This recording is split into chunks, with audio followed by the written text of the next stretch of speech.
to ask question kung mayroong mga bagay na naguguluhan kami, and give us the clarity, Panginoon, sa pamamagitan ng mga questions and answers. Salamat po itong aming panalangin sa pangalan ni Jesus. Amen. Amen and amen po. Amen po. Okay na din. Apo, nakita ko na po siya. Salamat po sa pag-join, Ate Aileen. Before po magsimula po tayo, i-allow po namin kayong magsalita po ng konti at tigasaan po kayo, ano po pangalan po ninyo, at kayo po ba ay matagal ng Christians, no? Sige po, pwede po kayo mag-unmute at magpakilala kita. At isabihin niyo po saan po kayo lugar. Ako po si Aileen, taga-Dagupan po ako. Ang religion ko po is Catholic. Pero sumali na po ako ng mga Bible study din. Yung sinarihan ko din po is Christian din. Kasi same lang naman din po ng paniniwala at sinasamba natin. Salamat po, Ate Aileen. Bagamat alam po namin, napaka-challenging po ito at napaka-encouraging sa lahat po ng mga narito po, sapagkat alam namin 1 o'clock na madaling araw po dyan sa Pilipinas. No? At talaga naman pong napaka-challenging sa amin na-confirm lang po, no, even though kami po magbabakasyon, no, at in-assure ko na po sa lahat po ng kapatiran na we will continue the Bible study online. Kahit po kami sa Pilipinas ay magiging 1 o'clock na naman ng araw, so we will continue po sapagkat kung meron po tayong kapatira katulad po ni Ate Aileen, no, talaga namang nagsasakripisyo pa ng oras, bakit hindi po tayo na tinawag ng Panginoon ang hindi magsakripisyo pa ng oras. Salamat po muli sa inyo at napakalaking encouragement po sa amin na makasama po namin kayo. Anyway, just to give you po an insight, ang pinag-aaralan po namin sa Bible studies is book by book. No? Yung po entire Bible from the book of Genesis up to the last book, which is the book of Revelation. Ang total po niyan is 66 na books. Sa New Testament po, 27 at sa Old Testament, 39 books. Unfortunately po, Ate Aileen, natapos na po namin yung Old Testament. At ngayon po, natapos na rin po namin sa New Testament yung 4 Gospel, which is Matthew, Mark, and Luke. Yung pong historical book, which is the Book of Acts. At yung pong sulat po ni Pablo na 13. Nasa pang-apat na po kami, as you can see, naka-highlight po yung general epistles. Andiyan dito na po kami at nasimula na rin po namin po yan. Magtutuloy-tuloy po tayo. I hope na makasama po namin kayo po the rest ng mga libro na matatapos natin hanggang Book of Revelations. At ang kagandahan po ng Bible study, just to give you an idea, Ate Aileen, hindi lang po ito informative. Hindi lang po namin sinasabi kung ano yung nilalaman ng bawat libro. Ina-apply po namin itong spiritually. So we're getting knowledge about the book, kung paano po siya maintindihan. At the same time, ano po yung spiritual application natin na bilang tao, na para malaman po natin kung anong mensahe ng Diyos behind that kind of book. Para malaman din po natin kung paano po tayo mamumuhay nang naaayon po sa libro. Kaya tayo po ay magsisimula po at ay kasama nga po namin kayo for the remaining of the books. Again, we are in the fourth part po, part 4 na po tayo, General Epistles. 8 libro po yan at ang huli po yung prophecy, which is 1 book. So titingnan po natin, ito po yung summary po namin na napag-aralan na Ate Aileen. Nakikita po niyo sa left side ng inyong screen ang mga libro at nasa right side naman po andyan po yung pinaka-main theme o pinaka-main summary po ng bawat libro. Nabibilisan ko lang po but later on isi-share po namin ito just in case gusto nyo makakuha po ng kopya. Ito po yung natapos po namin. At ang huli po ay, bago po yung 2 Peter, natapos po namin nung last Monday. Actually, Monday po yung aming Bible study. Ngayon lang po nagkaroon po sinip lang po ng Tuesday. 1 Peter po, ang pinakaano po nito, kung paano daw yung Christian conduct. Ano daw dapat maging attitude ng isang Kristiyano pag dumarating sa pagsubok. Pag dumarating sa trials, no? Ano raw dapat yung kapitan natin ng pag-asa? Kasi po, ang tao po nawawala ng pag-asa pagka siya po ay nagkakaroon ng malaking problema. Yung iba nga po, sabi nila, kumakapit daw sa patalim. No? Mama, just give me caution akong, kasi meron po tayong Malaysian. No? I'll take this opportunity na magsalita po ng Tagalog Pero pag dumating na po yung ating kapatid na Malaysian, hindi po siya masyadong nakaintindi Tagalog, then I'll speak sa English po. But for the meantime, tayo po magkasalita sa sarili po nating lengguwahe. So again, ang Peter po, 1 Peter, which natapos po natin nung nakaraang pong Monday, ito po ay patungkol sa mga Kristiyano na under suffering po at nanatili po bilang Kristiyano. Yun po. At ang susunod po natin pag-aaralan, of course, kung may 1 Peter, may 2 Peter po. Ang 2 Peter is a completely different po ito ng tema doon sa 1 Peter. Kasi yung 1 Peter po, sabi ko nga sa inyo, about the Christian character during suffering. Ito naman pong 2 Peter, it is the perseverance, yung pagsasaliksik ng katotohanan at spiritual maturity para po hindi tayo maligaw na malimang turo. So most probably po ito, it might be a little bit doctrinal. Tuturuan tayo ng libro kung paano po mamulat sa katotohanan upang sa ganon maging matatag yung ating pananampalataya at hindi tayo masway na parang bata. No? Kasi bata kasi, bigyan mo lang ng candy, susunod dyan. At kung sabihin mo sa kanya, pupunta siya ng kaliwa, bigyan mo ng candy, pupunta ng kaliwa. Bigyan mo ng candy sa kanan, pupunta po ng kanan po yan. Pero dito sa 2 Peter, nire-remind po tayo ni Pedro na maging matatag tayo at magsikap tayo na hanapin talaga yung katotohanan para kay Kristo. Ang katotohanan na kay Kristo upang sa ganun dumating man yung maling katuruan, dumating man yung manlilinglang, dumating man yung mandaraya, hindi basta-basta po madadaya, ipananampalataya po natin. Ito po ang nilalaman po ng 2 Peter at ito po ating po pag-aaralan sa oras po na ito. Okay? Sundan po niyo ako. Ang book of 2 Peter, it is 4th general epistle na po. Tuwalo lang po yan, nangangahulugan na sa kalahati na po tayo. Pang-apat po ito sa general epistles. Ano po ba yung mga famous verses na makikita po natin sa 2 Peter? Normally kasi may mga memory verse po tayo in each book. At maaaring isa sa inyo, nakapag-memorize po ng verses o ng verse sa 2 Peter at it might be included po ito sa naisulat ko po sa inyo. Ano po yung mga memory verse? Yung 2 Peter chapter 1 verse 20. Knowing this first of all, that no prophecy of Scripture comes from someone's own interpretation. So nangangahulugan po, any prophecy that was laid down, that was written sa libro po, sa Bible, ito daw po ay nanggaling daw po sa banal na espiritu at walang dapat magkaroon po ng sariling interpretation. Napakadami na pong reliyon sa buong mundo sapagkat kanya-kanya tayong interpretation. Dito po sa aming pong simbahan at Eileen, na ang Biblia po ang magpapaliwanag sa magitan po ng Biblia. Na hindi yung aking kakayanan, hindi yung aking pangunawa, hindi yung aking desire, upang sa ganun hindi po natin makompromise kung ano sinasabi po ng salita ng Diyos. Ito ang pinamamanikan po ni Peter sa chapter 1 verse 20. No, lahat ng prophecy sa scripture, sa nasulat sa libro, yan daw po ay hindi dapat ginagamit for own interpretation. But rather, it is the Holy Spirit that will prophesy, that will interpret the scripture or the prophecy. No, kaya po, maingat po dapat tayo. Kaya po lahat ng pong prophecy na nasa sulat sa libro, nangyari po ang lahat ng bagay na yan. 2 Peter chapter 1 verse 21, kasunod lang po. For no prophecy was ever produced by the will of man, but men spoke from God as they were carried along by the Holy Spirit. Wala daw po nagbigay ng prophecy sa kagustuhan daw po ng tao. Kaya po kung gagawin po natin ng mga prophetic, ang mga prophecy, which is the office of the Holy Spirit, mag-iingat po tayo po dyan. Or else, mauuwi po tayo sa false prophet.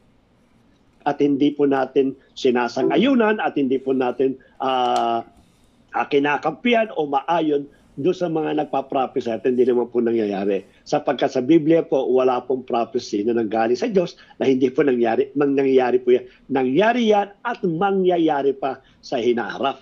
So perfect po yung lahat ng prophecy. Why? Because it's coming along with the Holy Spirit. Yun ang sinasabi po ng 2 Peter chapter 1 verse 21. As you can see, no, tumatama po sa tema natin ito. Sapagkat dito po pinakikita po kung paano po maiintindihan ang salita ng ating Panginoon.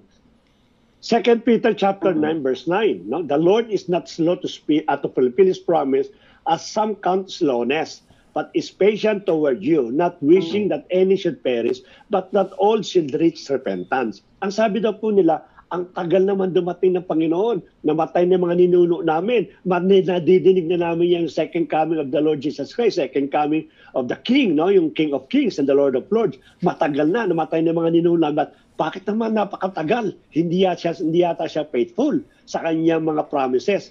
Kaya sinabi po ni Peter, hindi raw po mabagal ang Panginoon to fulfill His promise. No, hindi po siya nagmamabagal at hindi rin po siya mabagal. But meron siyang purpose kung bakit dinidelay po ng ating Panginoon itong darating na kanyang second coming. Yan po sinabi 2 Peter chapter 10 verse 9. But the day of the Lord will come like a thief. Ito na, binanggit na po yung karating ng Panginoon. And then the heavens will pass away with a roar, and the heavenly bodies will be burned up and dissolved, and the earth and the works that are done on it will be exposed. So darating po ang ating Panginoon, katulad daw po ng isang magnanakaw. Mamaya i-expound po natin yan at may mga question at maaaring may mga answer po kayo kung bakit iyahambilin po ang pagdating ng Panginoon na bilang isang magnanakaw. 2 Peter chapter 2 verse 1, no? But false prophets also arose among the people, just as there will be false teachers among you, who will secretly bring in destructive heresies, even denying the master who bought them, bringing upon themselves swift destruction. Maliwanag po sa 2 Peter chapter 2 verse 1 that the false teacher, that the false prophet will be coming inside the church. Hindi po outside, kundi inside the church. Pag sinabi natin church, ito po yung tunay na iglesia ng ating Panginoon. Kaya nga, let us always be watchful. Let us always be, yung pong, tawag doon, mas sensitive tayo sa pagka-uuri ng mga nagtuturo at ng mga nagbibigay po ng mga prophecy. Sapagkat maliwanag po rito na sa hanay natin, magsisimula po yung pong apostate o yung pong false teacher at yung false prophecy. 2 Peter chapter 2 verse 21 to 22, ang sabi po ito, for it would have been better for them never have known the way of righteousness than after knowing it to turn back from the holy commandment delivered to them. What the true proverb says has happened to them. The dog returned to his own vomit, and the sow after washing himself returned to wallow in the mire. Yung pong so dito, ito po yung pig. Ang sabi daw po nila, mabuti pa raw po yung hindi ka nakakilala, mabuti pa raw po na hindi mo nadinig ang mabuting balita at naranasan mo yung heavenly things, no? Kung ikaw naman daw po itatalikod sapagkat mangyayari po yung sinabi po na Proverbs, na yung aso daw po kakainin niya yung kanyang sinuka at yun daw pong baboy, paliguan mo naman ilang beses, linisin mo man ibang beses, ito ay maglululo at magluluni pa rin po sa putik sapagkat yun po ang karakter po niya. So nagbibigay po ng warning ng ating kapatid na si Pedro dito po sa mga tao sa loob po ng iglesia nito. Tuloy po natin, ano po ba yung synopsis po ng 2 Peter? Ika-22nd book na po ng New Testament, ang natitira na lang po ay 5, no? 27 kasi lahat. At ika-4 na book po ng General Epistle. Kalahati po. Sino pong author po nito? The author of the 2nd Epistle of Peter, definitely is si Pedro po ito. Siya po yung kasakasama ng ating Panginoon. Identified its author as Simon Peter, a servant and apostle of Jesus Christ. This epistle is traditionally attributed to the Apostle Peter. But some scholars believe it was written by followers of Peter, using his name as pseudonym or fictitious name. Maaring iba daw po naniniwalang scholar, hindi raw po si Peter. Pero si Peter po ang nagdidictate, pero iba po ang sumulat. But mostly po, a well-acknowledged na Christian community, mga Bible scholars, mga theologian, they believe that the 2 Peter was written by Peter himself. Ito po yung proof, no? Yung self-identification. Normally kasi ginagamit po yan in order to identify yung libro kung sino sumulat. No, kasi andun pangalan po ni Peter, the letter begins by identifying the author as Simon Peter or Simeon Peter in some translation. So ito po pinaka-proof po niyan na yung self-identification. Ano pa po yung proof? Yung eyewitness account. No? Yung mga nakakita po. The author claims to be an eyewitness at the transfiguration of Jesus. Kasi may binanggit dito yung author daw po, nakita niya yung transfiguration ng ating Panginoon sa Kristo. Ito yung nakita nila na talaga namang bumababa yung glory ng ating Panginoon. At normally po yan, tatatlo lang lagi nakakakita po niyan ng mga miracles at yung mga bagay na nangyari sa ating Panginoon na aside do sa 12, yun din tatlo po lagi yung circle of friend. Yan po ay si Simon Peter, si John the Beloved, at si James, no? Na siya pong kapatid po ni Simon Peter. Yan po makakasama po talaga. Ano pa po ang pinaka-proof mo nyo? Yung reference to a previous letter, yung 1 Peter. Ano po yun? The author mentions writing another letter to the same audience, 2 Peter chapter, which often interpreted as a reference to 1 Peter. Same audience kasi po ang binabanggit po dito na author. Katulad ng audience po sa 1 Peter, but definitely kung same audience po yan, yan po ay kasama po sa 2 Peter. And lastly po, yung affirmation of Paul, no? The author refers to Paul as our beloved brother. Nabanggit kasi sa 2 Peter chapter 3 verse 15, yung pangalan po ni Pablo, na bilang co-worker po ng taong ito, as if kakilala po ng author si Pablo. At normally po, during the early minister po ni Pablo, ang kalagi niya kasama po dyan si Peter. Kaya ito yung mga proof na nagpapatunay na ang second book of Peter was written by Simon Peter, yung po kasama ng ating pong Panginoon. And then, who is Peter? Traditionally, alam ng bawat sa po yan. When you mention the name Peter, Simon Peter, Cephas, o ano man ang babanggitin po natin, ang alam po nila yan, yan po ay fisherman. Na bago naging disciple ng ating Panginoon, siya po ay, ang trabaho po niya ay fisherman. Sapagkat during the time of the Galilee, sa panahon ng ating Panginoon, the most common work or the most common job ng mga lalaki po is fishing. Kaya yan po, kaya most po majority ng tinawag ng ating Panginoon ay mga fishermen. Kaya nga tinawag sila, I'll make you a fishers of men, no? Na talaga naman po, kasama po yan. The Apostle Peter, also known as Saint Peter, sa Roman Catholic, kung tawagin po nila Saint Peter, or Simon Peter, or Cephas. Bilanggit na po natin yan. Yung Cephas po, ang meaning po sa Greek mo yan, small stone, maliit na bato. Kasi upon this, sabi niya, Cephas, upon this rock I will build my church. Tinawag ng ating Panginoon si Peter na Cephas, small stone. Was one of the 12 main disciples of Jesus Christ. Along with James and John, he was one of Jesus' closest companion. Kumbaga sa circle, ay inner circle of friend, yung pinakamalapit na malapit sa ating Panginoon, itong tatlong ito. Si Simon Peter, si John the Beloved, yung sumulat po ng Revelation, at si James po, yung sumulat po ng Book of James. Maliwanag po yan. Yan po yung kanya po, yan po si Peter. And lastly po, Peter's brothers is Andrew. Isa rin sa mga disciple po ito. But maybe some of us, hindi natin alam na si Andrew po, first po yan, disciple yan ni John the Baptist. Remember, when John the Baptist performing nung kanya pong bautismo sa tubig, ang kapatner po o ang alaalalay po ni John the Baptist, si Andrew, na kapatid po ni Pedro. Kinakasama po niya. One day as Jesus walked by, si John po, yung isang alagad ng ating Panginoon, pointed to him and said, "Behold, the Lamb of God." Pagkatapos po, no, kasi binabanggit ni John the Baptist that there is someone who is worthy of me, na even yung pagtatay daw ng sandals, hindi raw po siya worthy. At naririnig po to ni Andrew. And during that time, Andrew is waiting for that person na dumaan in order to become a follower ng person na yon. And one day po, dineclare ni John, "Behold," sabi niya, "the Lamb of God who take away the sins of the world." From then, si Andrew po, iniwan niya si John the Baptist at sumama po siya sa ating pong Panginoon. Imagine po ninyo, no, if I have somebody being with me as my right hand, kasama ko for so many years, at suddenly iiwan lang po ang pupunta sa ibang church, mararamdaman ko po, masasaktan ako. Because matagal ko nakasama, yung loyalty niya sa akin, then suddenly sa isang iglap, biglang lilipat ng leadership, lilipat ng iba pong ano.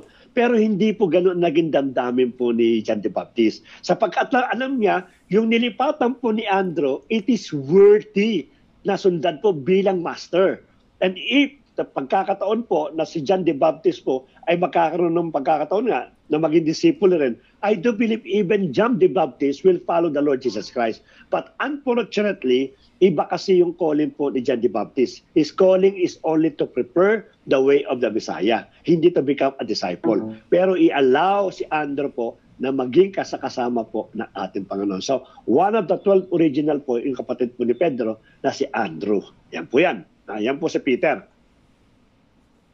Ano yung theological theme po ng book of 2 Peter? No, character and conduct. Sinabi ko nga po sa inyo, mahalaga po ito. Nothing in this book is more vivid and memorable than the author's no-holds-barred commitment to soundness of doctrines. Kaya pala may character and conduct, nangangahulugan po itetest yung ating character, yung conduct natin in order to defend our faith, no? In order to reject the doctrine, the false doctrine, at para lang po tanggapin po yung soundness of doctrine. But this insistence on the kind of behavior that is consistent with the truth is just as strong. Sinabi po yan sa chapter 3, verse 11.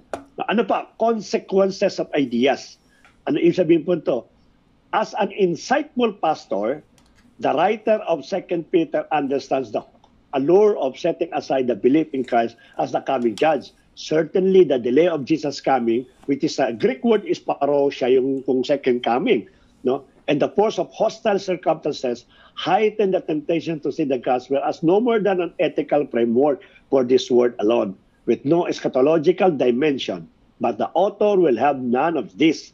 Judgment is sure to come, and its effect will be all the more severe for those whose skepticism leaves them unprepared. Actually, the only advantage we have for these people na kasama po ni Peter o nakakabasa po, itong letter na isinulat po sa kanya, we have the tools. No, we know already what will happen. Kasi during that time, wala silang eschatology. The eschatology is about the study of the end times, the second coming of the Lord Jesus Christ. Kaya sila po talaga, nagtataka sila, Lord, hirap na po kami. No, we've been suffering pala doon sa 1 Peter, and here comes another challenge for us that they're trying to allure. No, we are trying to divert yung aming pong tunay na pananampalataya dito sa mga false doctrine. Bakit hindi ka pa dumating? No, yun ang inaano po nila. Wala kasi silang instrument o way to know these things. Kaya nga dapat tayo po na nakakabasa po ng Biblia, nakakapag-aral po ng Bible, dapat po may idea po tayo dyan regarding the second coming of the Lord Jesus Christ, which is napag-aralan po na sa mga sa mga libro. Ang tawag po doon ay eschatological dimension. No? The study of the end times. Yung po pinakano po dyan. Kaya sila po para unprepared sa mga darating pa at pinapayuhan sila ni Pedro to be more careful. Kasi sabi niya, in the last days, sabi daw, many false prophet and false doctrines sana mai-introduce po sa inyo at maaaring maligaw po kayo. Kaya hold on your faith. Consequences of ideas. Number 3 po, the witness of tradition. The author argues strenuously that the apostolic message is not only assailable, or whether by critics or by changing events and circumstances, but remains the only foundation for faithful teaching, ethics, and witness. And I had that encouragement to stay on your faith, on the teaching of the apostles, and the ethics at the mga witnesses. Yun po ini-encourage na dito. Apat po, Jesus Transfiguration. Binanggit ko na kanina, no? In the Synoptic Gospel, which is Matthew, Mark, and Luke, except for the book of John, na hindi masyadong nabanggit po yan, hindi nabanggit po, Jesus' body undergoes a transfiguration while he is in a mountain with a few of his disciples. In this peculiar scene, the disciples eventually glimpse Jesus but in divine glory. Na-witness mo talaga nila yan. Eyewitness, nakita po nila, which also provides an opportunity for God to address them, referring to Jesus as God, Simon, and commanding them to listen to Him. Nadinig po mismo nila Peter, ni John at ni James, na nanggaling sa heaven, sabi niya, this is my son whom I beloved. Na maliwanag po. Kaya because of this, in Jesus' transfiguration, this Peter at the rest ng mga apostle po, they hold on their faith na tunay anuman ang sinabi ng ating Panginoon. When He will come back, He will come back. Kasi yun ang pinaka-issue po dito. Kinu-question yung pagbalik ng ating Panginoon. Kaya sabi niya, panghawakan ninyo yung mga eyewitness. Paghawakan ninyo yung nakita po namin. Maliwanag na maliwanag, kami mismo naka-witness. Hindi lang na second-hand information, hindi lang po chismis, o hindi lang po something na nabasa namin, but kami mismo personally na eyewitness po namin mga bagay na ito. No? Bagamat maaaring sabihin po natin, napakapalad naman nila, pero sabi nga na ating Panginoon sa Kristo, iba, napalad daw po yung mga naniniwala o nanampalataya sa Kanya nang hindi daw po siya nakikita. Mas mapalad po tayo. Tuloy po natin. The author records the transfiguration as means of reinforcing Peter's distinctive authority when it comes to promise that Jesus possesses God's glory and will again come with power. The implication is that readers can be assured that Jesus will return because Peter witnessed a foretaste of the glory that belongs to him as the beloved Son of God. Kailan po ito nasukat? Ito po ay 1 year ahead po ito. Yung pong 1 Peter, it is around 62 to 64 AD. Yun ang pinaka-date po niya. But ito po, it is 64 to 66. Ang sabi po nila, pagkatapos daw ng 1 Peter, a year, sinulat naman po ito ni Peter, itong 2 Peter. At ang address mo nga po dito, sabi nga sa inyo, be watchful for the false teacher. Yun ang pinaka. Yung una nga, binanggit ko na, sinama rin po natin, yan po about the being patient and being faithful during the times of trials. Encouragement for them. But this time, kino-cautious naman po ni Peter, itong mga sinulatan po niya, same audience, na mag-iingat kayo sa mga false teaching na darating po upang mawala kayo sa pananampalataya na nakuha po ninyo, tinuro po ng mga apostles. Now, ito po yung panahon po yan, AD 64-68. Ito po yung pinaka-timeline po nila. Let's go with introduction.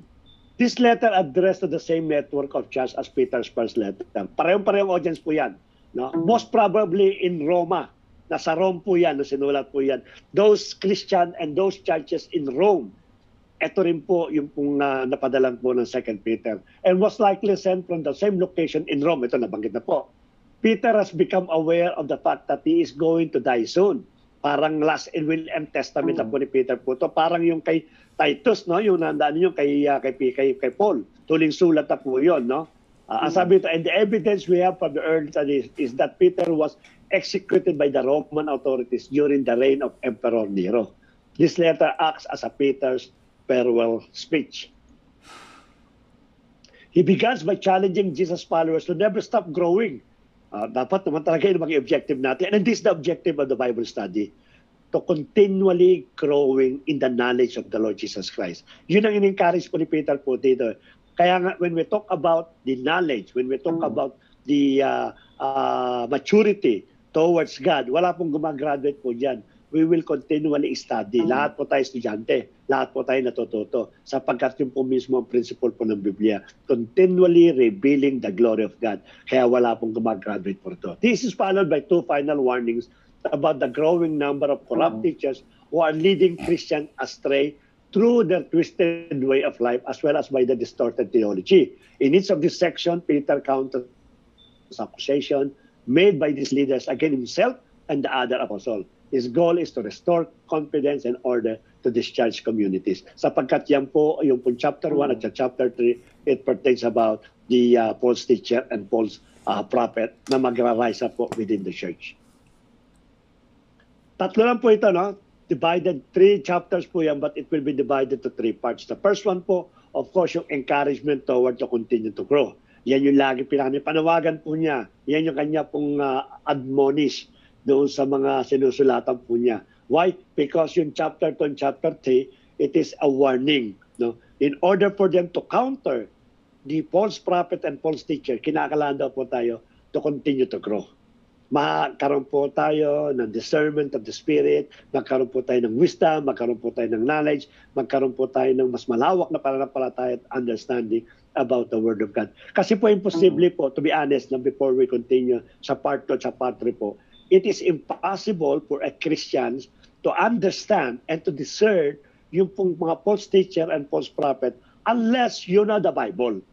Wala po sabihin natin na nakakilala ko, wala akong kalam sa Bible, but I can discern. Imposible po.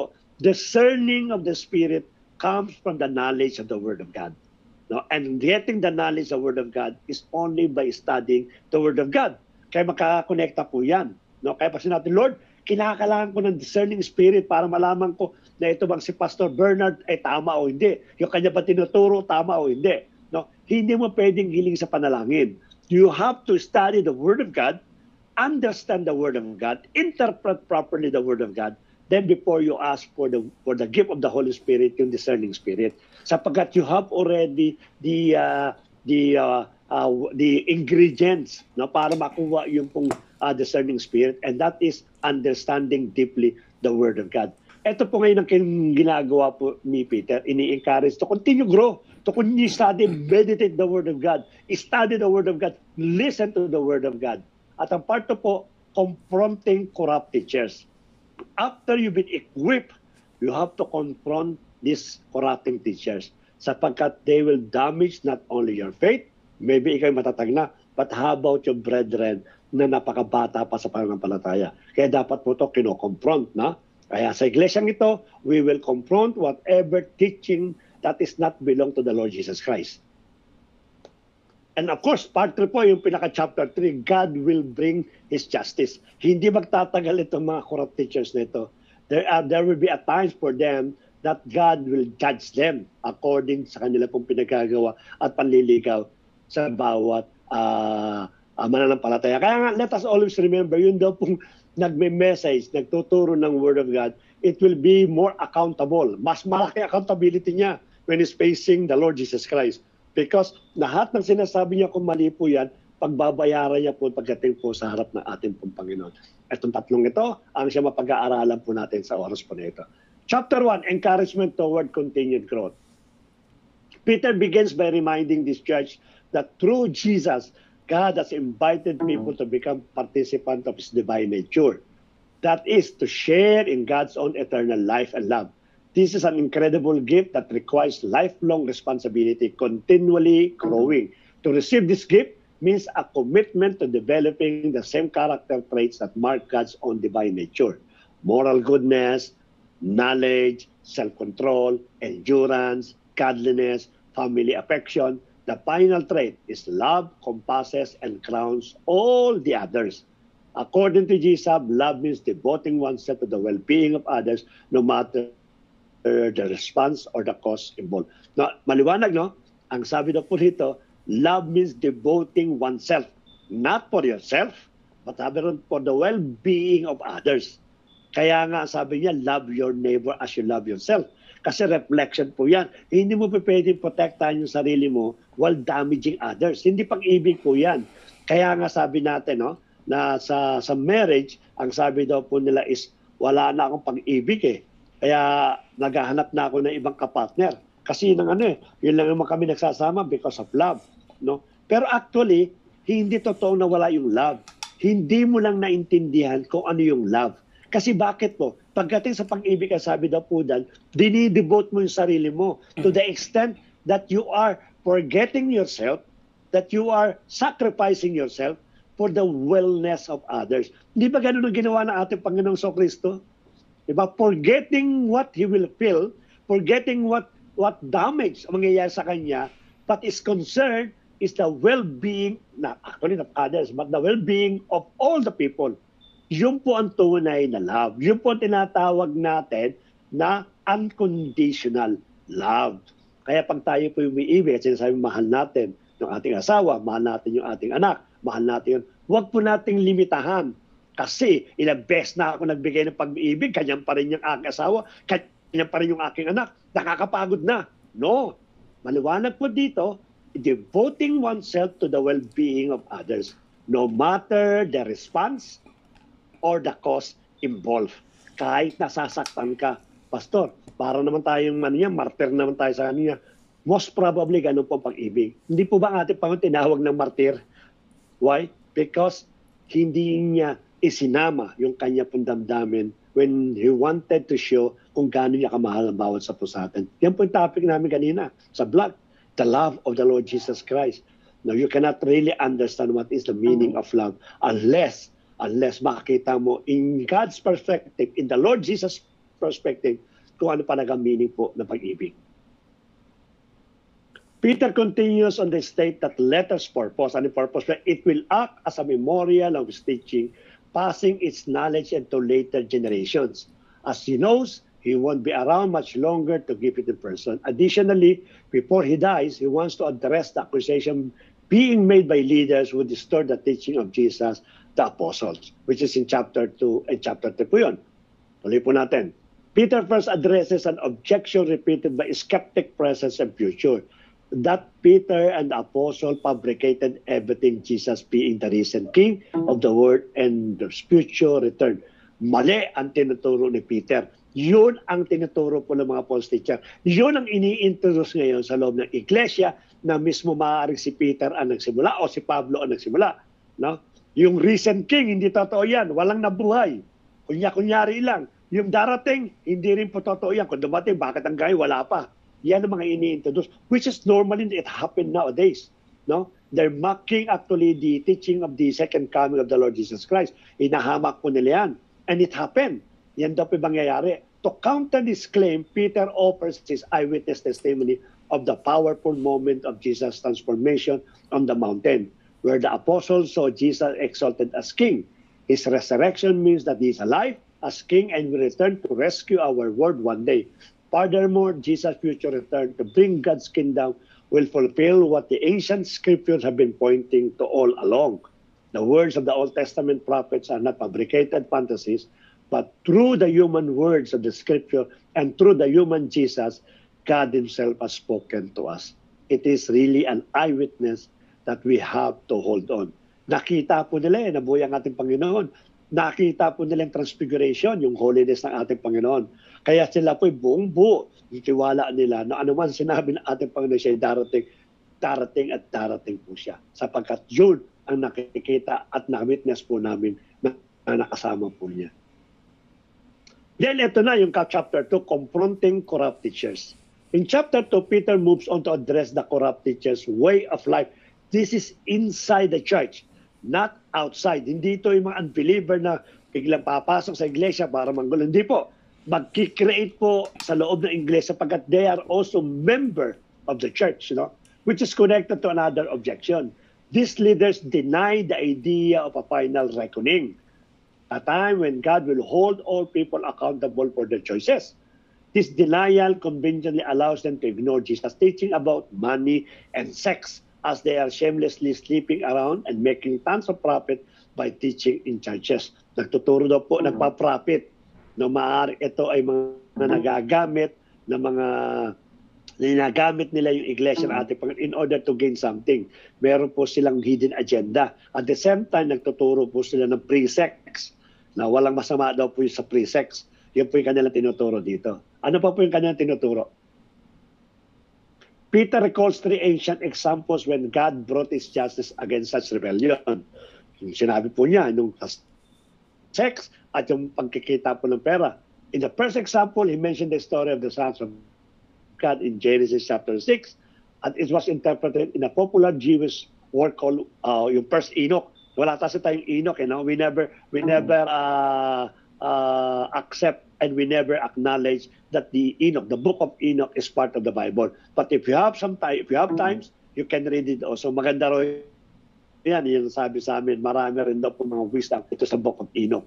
In this text, these sons were identified as rebellion angels who crossed the line and slept with women, earning divine judgment. He also reminds us, ito yung una, patungkol kasi sa sinasabi niya about the immorality. Kaya sabi niya, kung yung mga angel hindi in-spare ng Diyos sa magitan ng pagpaparusa sa kanila because of the sexual immorality, sino ka para hindi i-spare ng ating Panginoon if you are also practicing sexual immorality? Then he also reminds us the story of the ancient flood, yung kay Noah, followed by the third, yung kay Noah na hindi in-spare ang lahat. Sabi nga nung isang napakinggang preacher, kahit daw yung mga kapatid ni Noah, hindi in-spare, Kung tutuusin mo, sige Noah, dahil ikaw lang ang i-spare ko na rin yung mga kapatid mo. Kasi may mga kapatid po si Noah during that time. Hindi po in-spare. Wala pong in-spare. It doesn't matter kung anong konektado nila kay Noah. As long as they are committing sins na immorality, yan po ang mangyayari po sa kanila. Kaya na-wipe up po ang buong sanlibutan. Naligtas lang po ay bilang 8 katao. Si Noah, asawa niya, 3 anak niya, 3 asawa. Followed by the third example, the story of Sodom and Gomorrah. Alam po natin ito. Sino lang po nakalusot po, nakalagtas po to. Si ano lang po, sino po yung nakalusot dito? Mama, sino? Lot and daughters. Yung Lot at 2 anak po niya. Ay, yung asawa po niya, hindi po po. In each case, there was a rebellion leading to divine judgment. Kasi po yung pong sexual immorality, it is an act of rebellion during that time. Bakit ko po nasabi po yan? Di ba yan po yung kaso po ng bansang Israel? When they intermarriage na hindi nila kalipi, ang tawag sa kanila, they are rebellious people. Kaya yan po yung part po ng rebellion. But as Peter points out, God was always faithful to deliver His people, as the story of Lot shows, no? Continually, dinideliver. And even in right now, doon sa mga nire-remind po ni Peter, God continually saving or delivering His people. Peter then connect these ancient stories to the teacher's corrupt way of life. Sabi nila, they are after money and sex. Ito yung mga natuturo inside the church. They despise authority and they led people to think that God doesn't care about our moral decisions. They teach a message of Christian freedom as a license to do whatever they want. This is why Peter brings up small letters in 2 Peter chapter 3 verse 16. Sabi nga doon niya, God is the one that giving us a free choice. So meron kang choice. If you want to practice your choice in sexual immorality, yan po ay isang pribileyo, provision ng ating Panginoon. Kaya dinigyan daw tayo ito ng free choice. Which is completely, twisted, no? Talaga namang talagang tinitwist nila yung Word of God. It appears that these teachers a distorted false message of liberation in Christ. Kasi may nabanggit po liberation sa Romans chapter 6. No? Inabuso po at hindi nila inabuso. It-release nila yung pong freedom of liberation na ipinagkakaloob po ng Diyos na binanggit po sa Romans chapter 6. This behavior and justification for their actions are not what Paul intended. And Peter makes it clear that these teachers are not free. In reality, they are slaves to their bodily impulses. The fact that they are Christians makes it more tragic because knowing Jesus' teachings makes them doubtly accountable. Napaka-danger lalo. Sabi parang mas doble yung danger doon sa unbeliever. Kasi yung unbeliever, sabi do, for those people without Christ is already been condemned. Sapagkat yun ang status po natin. Mas doble raw ito dapat nakatakutan at dapat matakot sapagkat nakakilala ka ng katotohanan and yet you're continually doing sinning. Yun ang pinakano po to. They have become pitiful example of the ancient proverbs about a dog returning to its vomit and washed pig going back to the man. Ito po yung kanila pong tawag dito, yung pong example na ibinigay. Katulad sila ng aso na isinuka at muling kinain yung suka, yung pong pig o yung pong baboy na pinaliguan at bumalik po muli sa mud, which is in Proverbs chapter 26 verse 11. Sa part 3 po, o chapter 3, God will bring His justice. No? Lagi natin isipin that hindi po magtatagal yung lahat ng kasamaan na ginagawa sa mundo. As if kala po natin marami na po nakakapanloko, kala natin yung mga politician na paulit-ulit na pong gumagawa ng kasamaan sa ating pong bayan, kala natin walang katapusan. Hindi po. God never sleep, no? He will impose His justice in His perfect time. Magkakaroon po ng justice po yan. At yun po ang nakakatakot. Pagamat sinabi ng Diyos na napakapasensyoso niya upang marami magsisi at maligtas, pero definitely God will bring His justice. Peter continues by addressing the reasoning behind the denial of the final reckoning. The skeptics say that generations of God's people keep passing away without seeing the fulfillment of their hopes, wherein this promised return of Jesus. Ito yung pinsabi na wala raw pong mangyari. Peter counters by showing how short-sighted this objection is. Look around, he says, at this remarkable universe we inhabit. The fact that we exist at all means that at some moment in the past, God's word intervened in the dramatic way to bring something out of nothing, order out of chaos, and He can do so again. Pwede na pong gawin ng ating Panginoon to impose again His justice. But here's the real question. Why is God taking so long? No? Bakit napakatagal? No, we've been preaching this one. Bago pa lang ako, nadidinig ko na yung second coming. This is the end times. Bakit napakatagal nga naman? At maaaring nagpipreach pa rin tayo hanggang ngayon ng end times o final judgment. Maaaring abutan tayo ng kamatayan. Hindi pa rin darating po yun. We never know. Basta ang pinakareklamo po ng mga tao, bakit daw matagal? Peter reminds us that our human conception of time is extremely limited. Because kaya ka naiinip, because the way you explain the time, it is explaining by your own interpretation. Kasi nga naman sa tao, pagka tumagal na po ng 10 years, matagal na yan. Pag tumagal na po ng 15 years, lalo mas matagal. Pag tumagal po ng more than 20 years, masagal na, super matagal na po yan. But dito piniliwanag po, sabi niya, the long expanses of time through which God's word don't fit neatly within the framework of our very short lives. Hindi ra po pwedeng pasukin mo yung pong daw pong time natin, doon sa time ng ating Panginoon. This is actually a sign of God's patience. Each generation is offered the chance to recognize their selfishness, to humble themselves, and to repent before His generation grace. Pinanggit din po dito, a day with the people, a thousand with the people is only a day with the Lord. Din po pinakano po yan. Pag binanggit natin, marami po nagsasabi, it is literally 1,000 taon pala sa atin, isang araw lang sa Diyos. Hindi po ganun ang interpretation.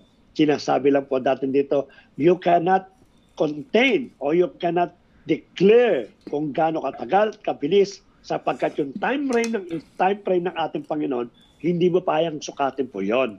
Hindi kaya abrokin ng ating pong finite mind. Kaya po dito, hindi po pwede magreklamo ang tao. Ang tagal naman dumating ng ating Panginoon. Because the time of God is really completely different from the time of people. Kaya hindi po pwede po i-insist ito matagal na. God, guys, will bring the story to close on the day of the Lord. Binanggit po the day of the Lord, 2 Peter chapter 3. Peter draws upon the prophetic poetry of Isaiah, chapter 34, and Zephaniah, chapter 3. This poem describes the day of the Lord justice as consuming fire. No? Kung pinarusahan daw po nung araw ang mundo sa magitan daw po ng tubig, no? This time, pararusahan daw ang mundo sa magitan po ng consuming fire. Yung binabanggit ni Peter. Peter says that the heavens will pass away and the stokia now will melt by fire. The earth will melt by fire. This is a Greek word that can refer to the elements, in which case Peter is talking about a future dissolution or future cleansing of the material universe. I-cleanse po lahat po yan. But the word can also mean heavenly bodies or the stars. The second meaning is how the word is used in Isaiah 34, where Peter is quoting from. In that case, the statement is a metaphor about the sky being filled back before the God who sees all. This is why the fire doesn't result in the annihilation of creation, but rather that the earth and all works are exposed. I-expose po ng fire po yan. And during that time, I do believe even bacteria, even microorganism will not live on that earth when consumed by fire. Susunugin po lahat po yan. Walang matitira. It is totally destruction po sa bansang earth. But the earth remain itself sapagkat muli pong kukumpunihin po yan ng Diyos para po sa inhabitant for the perfect person. Ibang topic po yun. The ultimate purpose of God's consuming justice is not to scrap the universe. Ito sabi sa inyo, hindi talaga totally i-scrap na, no? But rather to expose evil and injustice and remove it so that a new kind of heaven and earth can emerge. Babaguhin lang po. It will be a creation that is permeated with righteousness, where people know and love God and therefore love their neighbor as themselves. Peter concludes by saying that this is the real Christian hope that Jesus and apostles have been announcing. This includes Paul, whose writing can be misunderstood if you read his teaching out of their context. The tone of 2 Peter is pretty intense, but his passion comes from the firm conviction that God loves His word and is determined to rescue it through Jesus. This means that God's love must confront and deal with the sin and injustice that ruins His beloved creation. In God's own time, He will do just that, opening up a new future for humanity and all creations. Ano po yung moral lesson po natin? No? A ladder of spiritual growth. Nababanggit na natin kanina yung spiritual growth. When a formula or process for spiritual growth is recorded in the scripture, it is so helpful for us to spend hours of study on the passage. It is a wonderful such passage in 2 Peter. Kaya nga sabi po natin, let us not only study the Word of God, but let us also meditate the Word of God. Ano po sinabi 2 Peter? For this very reason, make every effort to supplement your faith with virtue, and with virtue with knowledge, and knowledge with self-control, and self-control with steadfastness, and steadfastness with godliness, and godliness with brotherly affection, and brotherly affection with love. For if these qualities na nabanggit po are yours and are increasing na lumalago sa basa. Kaya nga by their fruit, you shall know them. Lumalago sa atin. They keep you from being ineffective or unfruitful in the knowledge of our Lord Jesus Christ. No? Napakaganda po. Binanggit sa a ladder for spiritual growth. Ito po yung mga bagay na dapat nating naisin, mga heavenly things. Inspiration of Scripture. God's word is true and reliable. It is a product of powerful inspiration and the unique combination of the word of God in the language of men. For no prophecy was ever produced by the will of man, but men spoke from God as they were carried along by the Holy Spirit. Whatever translation of the Bible you have, no? Whatever people thinking that this translation has so many mistakes, whatever the other denomination or other religious group or other sectarian group na sinasabi nila, never use this Bible sapagkat maraming pumaling ito.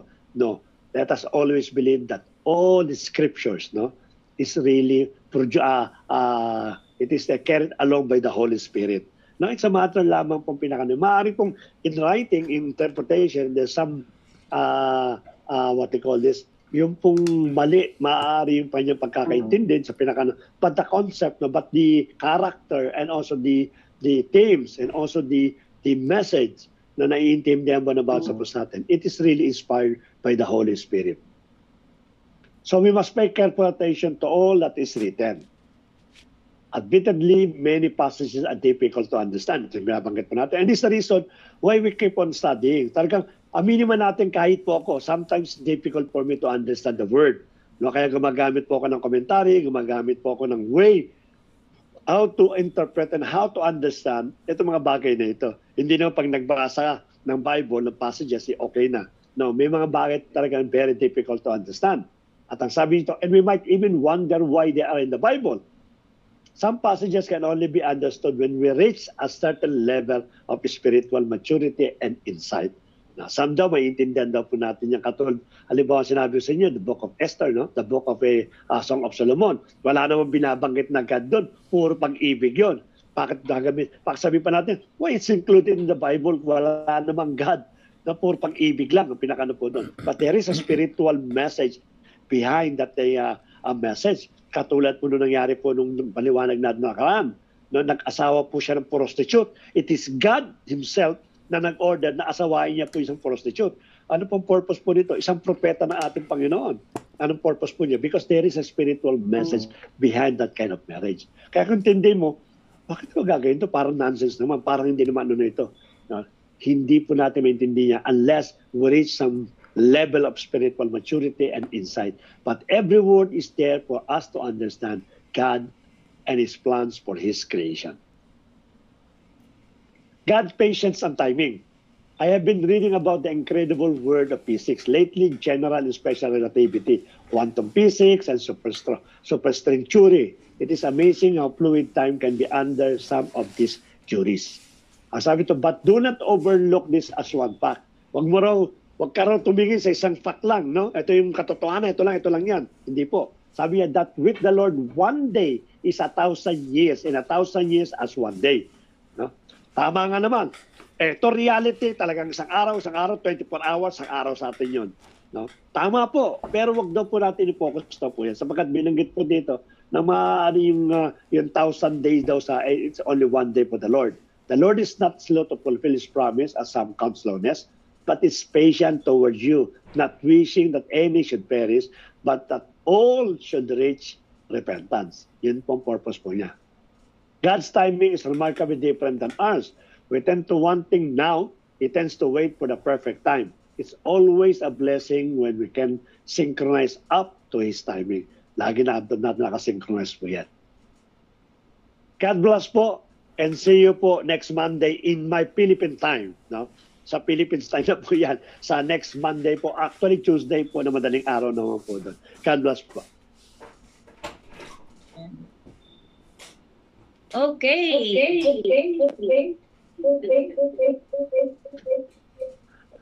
Parang sa kuweba. Naririnig niyo po ba ang aking boses? Yan. Amen po, amen. Opo. po. Dinig po, no? Amen po, amen po. Amen daw. Ako nag-echo. Okay. Ganyan mo lang yung speaker mo. Wala. Okay. Hindi, dun silent. Sa'yo. Nakamute ka? Ayos na. Nag-e-echo ako eh.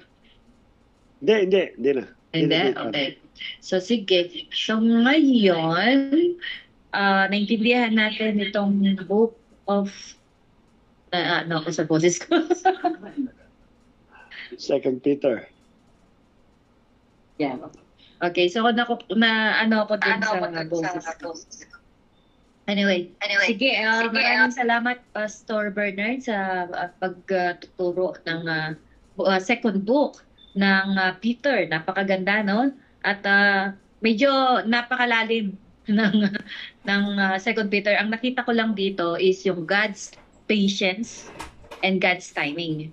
Kung saan yung patience ng Lord ay nagbibigay ng more salvation. So hindi pa dumadating yung end times because gusto niya pang marami pang makarinig ng salita, marami pang magbago ang puso, marami pang lumapit sa Panginoon, maraming maligtas, no, makasama natin dun sa kaharian ng Diyos.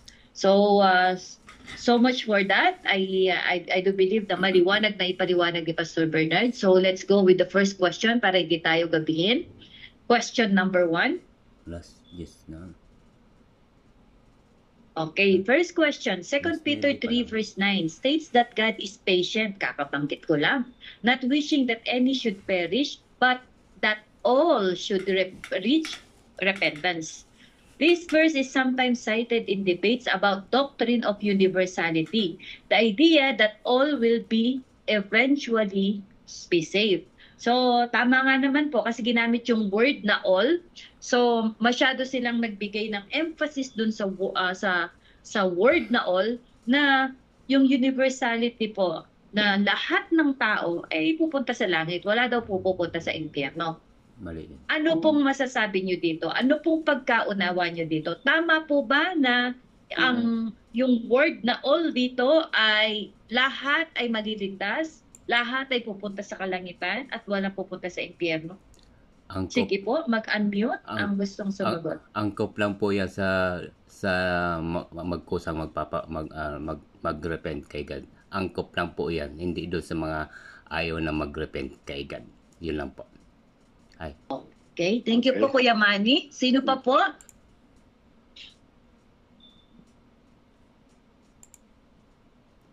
Kuya, sige po, sino pa pong gustong sumagot? Pass. Sige po, Kuya Richard. Yun po, gaya po nung nabanggit niyo po, binibigyan tayo ng pagkakataon ng Panginoon na mag-repent.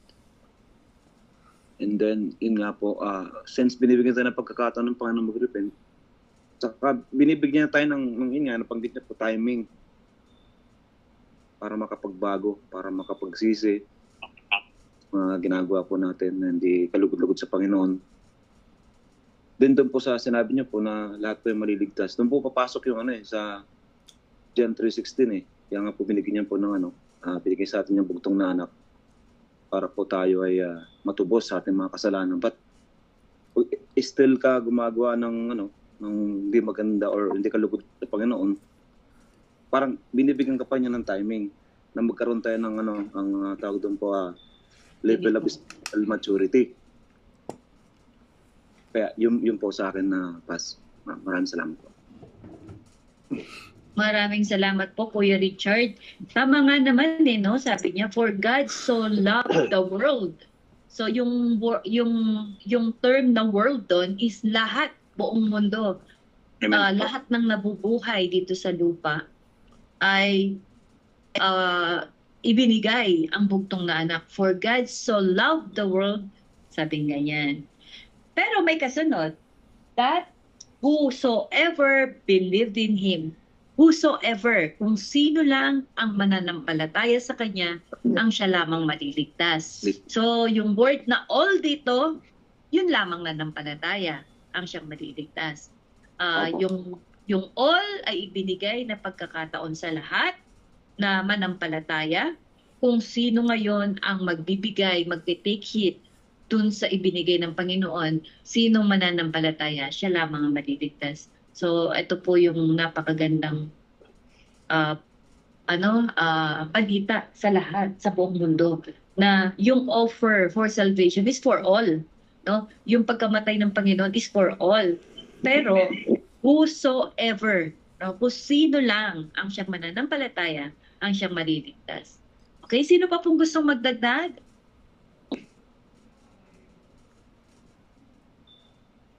Daddy, ikaw na? Yung Sige, about, dagdagan po natin para sige po. Ask Sige. Kuya Manny din. yung about naman sa all, ayun ay sa pagbibigay ni God ng pagkakataon na manumbalik ang bawat isa sa kanya. So yun lang po yung ron, sa all. Kuya Manny, nulit niya lang sinabi ko eh. Awayin kita, Kuya Manny. Peace! Joke. Sige po. Daddy, ikaw. Sige, at palawakin po natin yung questions. No? Ang sabi daw, actually napakinggan ko ito. No? And I need a comment. Gusto ko mag-comment yung mga kapatiran po natin. Ang sabi daw po niya, nung isa daw po na naniniwala sa universalism, no, yung pong namatay ang Diyos para daw po sa lahat, no, upang sa ganun walang mapahamak. Nangangahulugan daw po na any creation na dito sa mundo, will all go to heaven because He died for our sin. Ang paliwanag niya sa universalism is that halimbawa sa isang community, no, a lot of people in that community, meron po siyang pagkakautang doon sa isang tao, no? At yung tao daw po na pumunta sa community para maningil na ng utang niya ay walang maibayad daw po yung mga tao dahil tawag doon, walang pera. In short, wala pong pera. May isang tao po na magitan daw. Na ang sabi daw po ng tao is, huwag po silang singilin. Wala silang pambayad. Pero ako, babayaran ko lahat yung kanilang kasalanan. Babayaran ko yung lahat ng kanilang pagkakautang. Sinasabi niya. So, yung nagpapautang, tinanggap niya. Okay, sige, kung ikaw magbabayad, bayaran mo. Ang ginawa ngayon ng taong nagpresenta o nag-volunteer na bayaran, binayaran daw po. Ang tanong daw po nung nagpapaliwanag ng universalism, ano ang dapat gawin ng mga taong binayaran? Iba dapat wala na. Kasi may nagbayad nga eh. Kumbaga sa totoo sin is, I will not do anything because someone already paid my debt. Why should I sabihin, ang gusto ko lang magpasalamat, but definitely, you don't have to do anything sapagkat ikaw mismo, debt-free ka na. Wala ka na pagkakaano. Yung papaliwanag po ng universalism. At yun daw pong ginawa ng ating Panginoon, when He died to the cross, He paid all the sins. So kung bayad na kasalanan ko, sino pa maghahamag sa akin? Binayaran ng ating Panginoon sa krus, sa Calvary. So paano natin paliliwanag yung gano'n? Kasi it seems na may putos, no? Halimbawa, katulad ng sinabi sa inyo, nagbayad na. So yung kung binayaran na, pwede na umuwi ng bayon at matulog ng mahimbing sapagkat wala na akong pagkakutang, someone already paid my debt. No? Even though wala naman akong ginawa at napakinggan ko lang, umuwi na ako, wala na akong utang. That is the doctrine of universalism. Kaya dapat po maintindihan po natin ito sapagkat maliwanag po rito nang sabi po niya, not wishing that anyone, not na any should perish, kahit sino, but that all, pag sinabi natin all means represent all the human being should reach to repentance. Sapagkat sabi niya, lahat inihintay ko para magsisi. Sapagkat kung ako ang Diyos na alam ko lahat ay magsisisi at alam ko lahat ay magsisisi sapagkat ako ang Diyos. So nangangahulugan po itong verse na ito, it's really favor about the doctrine of universalism. Paano ngayon natin i-depend ito o kung hindi ka naniniwala, paano mo ito i-rebat, paano mo ito ipagtatanggol yung ating pong pananampalataya. Yun po yun. Amen. Sige, Ate Rona. Akin dito pas kasi kung someone paid the sins in full, yun po yung kasalanan ng ating foreparents na na-inherit natin. And as we all remember, when Jesus came to die for our sins, yun po yung yung pong binayaran niya, yung mga kasalanan po ng mga kanino ninunuan po natin. But it doesn't mean na tayong mga new generation ay hindi nagkakasala. Patulad lang din yan sa utang. Kung nagbayad ng utang, it doesn't mean na hindi ka na magkakautang pang muli. And remember, God came to pay for our sins, but He will return not to pay for our sin, but to be our judge. So meron din siyang iniwan na nang umalis siya, when He left and introduced the Holy Spirit as our guidance na mag-aano sa atin how to live life in divine living, in a holy living hanggang sa pagbalik niya, para yung continuous na salvation is makamtan natin. So, yung universalism na yan na sinasabi is, hindi po siya applicable sa way of life nating mga Kristiyano. Kasi tayong mga Christian, though we are saved, hindi naman po natin sinasabi na save is always save. Kasi while we are living in our waking life, we are still committing sins. And these sins will also accountable tayo dyan. And then when tapos yung patience nga, kaya hindi dinidelay pa ng Panginoon yung pagdating niya simply because He wants everyone to hear the good news. Kasi tayong mga Christian, hindi naman lahat ay alam ang good news ng Panginoon. So when the time the kingdom of heaven spread all over the world, that's the divine timing or entire universe, that's the divine timing na darating na siya. At that time na hindi pa siya dumarating, He is still inviting everyone for repentance. Ganun po yung God's patience. Tapos yung purpose po nun is to encourage all the believers na mag-serve sa Panginoon and maniwala kay Lord Jesus Christ as our Lord, God, and Savior. Kasi remember, ang devil po hindi siya galit sa mababait. He is angry if you believe in Lord Jesus Christ as your Lord, God, and Savior. Kasi yun po yung nagpa-defeat sa kanila. When Jesus defeated all of the sins 2,000 years ago, it is Christ that defeated everything. And this is also the main reason why the devil is so angry with the name of the Lord Jesus Christ, because there is power in His name and authority, and in His blood, we are pleading on His blood. That's why we are saved. Hindi nakikita ng Ama ang kasalanan natin because ang nakikita niya ang dugo ng ating Panginoong Hesukristo sa atin. So yun po yung hanggang sa dumating siya, dahil when Jesus Christ came, ito yung aking po paniniwala, He introduces the Father. And when He left, He introduces the Holy Spirit to us to live in a godly life, which is the way. Yun yung sinasabi that He is the way, the truth, and the life. So yung universalism na yan, until we are not hindi pa natatapos yung buhay natin, we're still committing sin. Kasi kung sasabihin nating save is always save, so anong purpose ng life? Anong purpose ng free will? Diba po? Yun po yung akin po. That's all. Okay, that's good. Thank you very much. Yeah. Sige, sino pa pong gustong magdagdag? Amen, Pats. Okay, sige. Kuya Richard. Napakaganda po ng sinabi ng ate Rona natin. And then gusto ko lang po i-continue yung kanyang sinabi. Such a beautiful, wonderful answer, ate Rona. And then po, yun po, continuation lang po yun ng John 3:16 and John 14:6. So, I am the way, the truth, and the life. No one's come to the Father except by me. Kung dadaanan po natin sa verse. Being a Christian, as a Christian, should be have a characteristic as a Christian. Gumawa tayo ng mabuti. And then, being also a Christian and the believers, we are always struggling. Palagi tayong mayroong struggle sa buhay. Kahit naramdaman mananampalataya tayo, nandiyan pa yung pagsubok palagi. But sabi nga, di ba po, and then yung kaaway palagi, like a roaring lion. Lagi siyang nag-uudyok ng gumawa ka ng masama.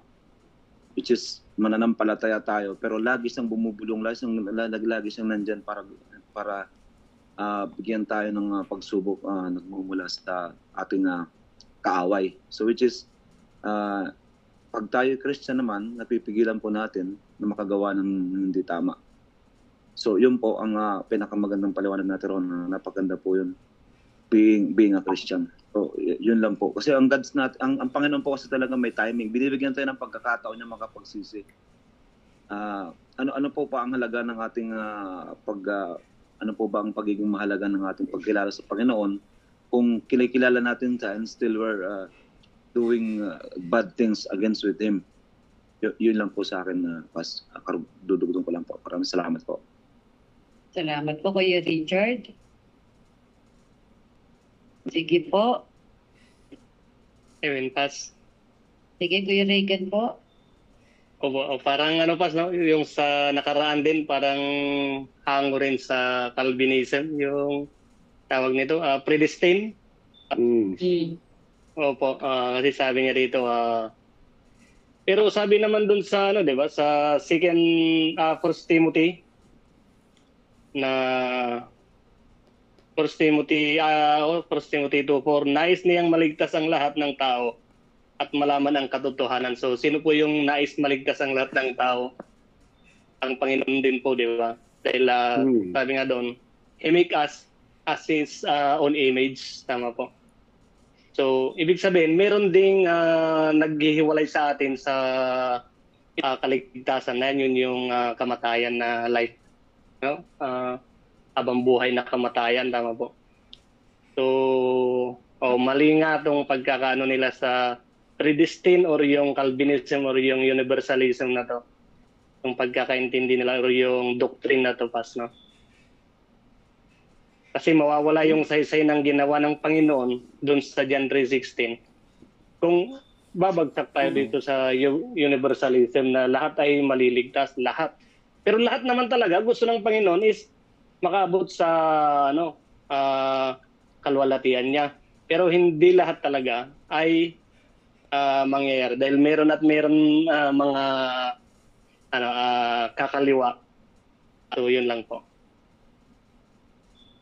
Sige po, Kuya Dave. Sa akin po yung sorry na lang. Sige po, mag-mute ako. Thank you po. Okay, agree po ako sa kanila lahat. Sa akin naman po, siyempre yung repentance kasi di ba, all should reach repentance is a declaration of faith. Yun naman talaga ang sabi ni God. Gusto niya lahat maligtas. Pero ang tao kasi may kanya-kanyang time frame. Yung buhay kasi natin may certain time. Hindi natin alam kung bukas buhay pa tayo. So, yung repentance kasi dapat siya, yung declaration of faith mo, ngayon siya ginagawa. Pwede naman natin sabihin, sige, gagawa muna akong kasalanan ngayon kasi bukas magre-repent na ako. Hindi natin alam kung gigising pa ba tayo bukas. So, ibig sabihin, hindi mo marireach yung, hindi na siya, gusto nga natin, eventually will be saved all. Pero hindi natin alam, bukas, hindi ka na pala magigising. So, it means, nung hindi ka na-declare ng iyong faith, hindi ka na maliligtas. Kasi may kanya-kanya tayong finish date. May finish line tayo, may kanya-kanya tayo. Kung tatanda pa tayo, kung aabot tayo dun sa tribulation, kaya ba natin hindi man tayo nasama sa hindi man tayo nasama sa rapture, kaya ba natin i-sustain na magtatago tayo, hindi tayo kakain ng for 7 years, di ba? Hindi tayo inom for 7 years, nagtatago lang tayo, di ba? Kung kaya natin, why not? Siyempre sabi natin, kaya natin yun. Andun yung natin, perseverance natin, magtitiis tayo, hindi ko ibababa yung aking faith. Pero what if hindi mo rin yung kaya? So, ibig sabihin, gusto nga ng Diyos ng lahat, pero dapat mong gawin ngayon na hindi mo na siya gawin sooner or later, wala nang sooner or later pagdating sa repentance or sa salvation.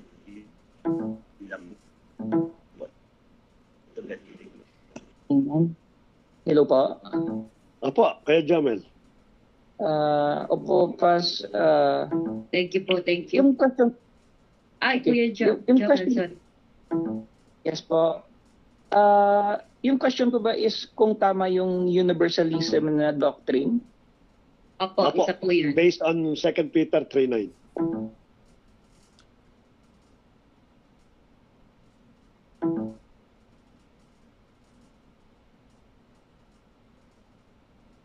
kahit po mga unrepentant and unbelievers will be ultimately saved by God's love and mercy. So for me po, yung pagkaintindi ko po, hindi po tama kasi may equal chances. tignan po natin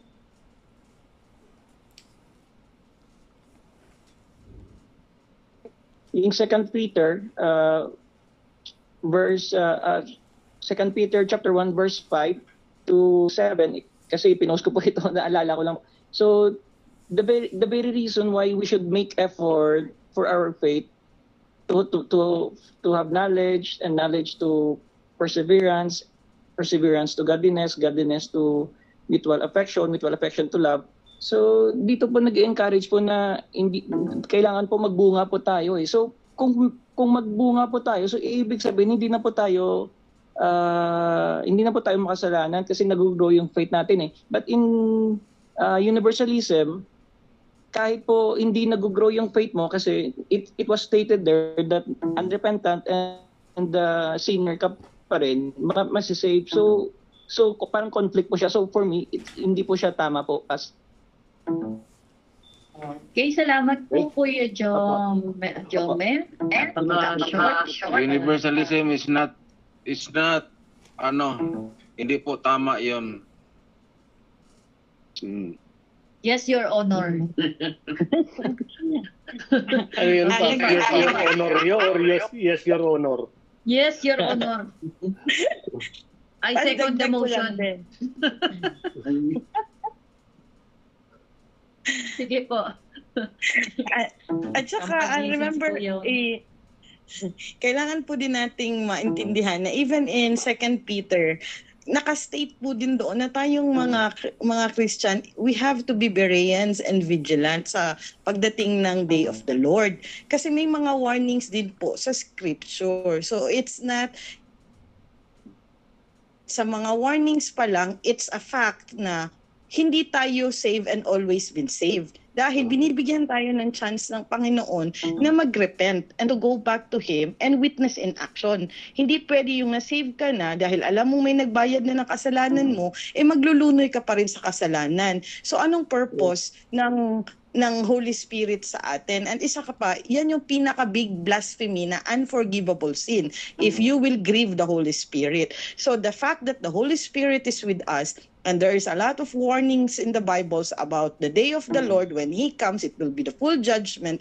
Even in Revelation, in Matthew, in 1 Peter, sa Ephesians, marami pong warnings na ibinigay ang Panginoon sa atin simply because there will be tribulation at meron talagang paghuhukom. Remember, He will come back not as our Savior but as our Judge. Jesus will come on the second coming as our Judge but not our Savior anymore. Yun lang po. Thank you, Ate Rona. Sige lang po. So, walang nag-a-agree sa universalism, no? Basta lang ba alam natin mayroong nagbayad, that's it. Ligtas ka na. Yun yung sa universalism. Basta't alam mo na merong namatay para sa iyo, ang Panginoong Jesucristo, at binayaran niya na lahat ng kasalanan mo. Ibig sabihin, lahat na ng tao mapupunta sa langit. So sige, Daddy, for your further explanation, para makapunta tayo sa second question. Okay, sige. Salamat po sa mga sagot at really we acknowledge, no? Ang problema lang kaya, in-open ko ito, when you read alone, no? When you read alone, 2 Peter chapter 3 verse 9, at ito nga po nasa screen po ninyo, it teach about the doctrine of universalism. Totoo po yun. Wala po tayong pagdedebatihan kung ang naniniwala po yung doctrine of universalism based on 2 Peter chapter 3 verse 9.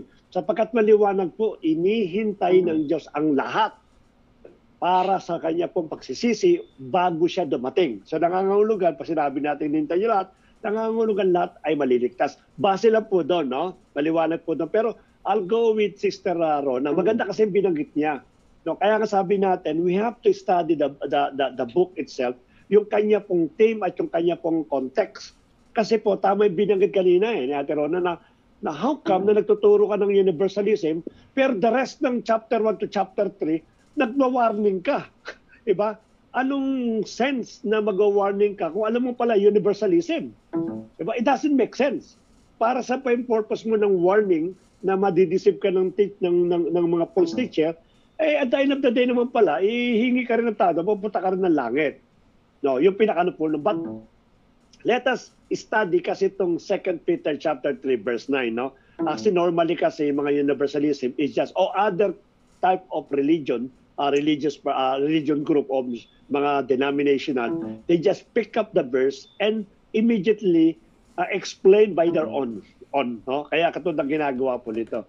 Ano ba binabanggit po sa 2 Peter chapter 3 verse 9? Let me go first for universalism para mas maganda yung ating pinakano. Nakabigyan niyo lang ako ng konting ano. Unang-una, bakit po nagkaroon po ng hell? Bakit God created hell or lake of fire? Para sa mga fallen angels. Para sa mga sinner. Para sa mga sinner. Para kay Satan lang po yun. Para sa kami, Satan lang po yun at hindi sa tao. Para sa fallen angels. Okay. Initially po, ang hell ay para sa mga fallen angels. But then because nung pag-fall din ng men, kasi hindi naman papayag si Satan. Sila lang ang nandun. Kaya nga tinitempt niya palagi ang mga tao, di ba, na magkasala. Para naman may mga kajaming sila doon. Malungkot pag sila-sila lang eh. So, okay, yung hell is for the fallen angel and the unrepented sinner. Okay, hindi po basta sinner. Unrepented kasi meron pong chance to repent. Pero pag hindi in-ignore natin, hindi ka nag-repent, hindi ka na nampalataya, para sa atin din po yun. I don't claim it. Dahil ako'y nag-repent. Sige, Dago, ahead na. Yan, maganda kasi yun. Ay, nag-echo na ako. Yes, Your Honor. Can you please mute, Mr. Honor? Hindi, may sinasabi ata si Kuya Honorio. Baka may sagot siya si Kuya Honorio. May sagot po kayo, Kuya ano? What? Si Jan. Wala po, Kuya, wala. Okay. Sige. Wala si Jan. Tama po yun, no?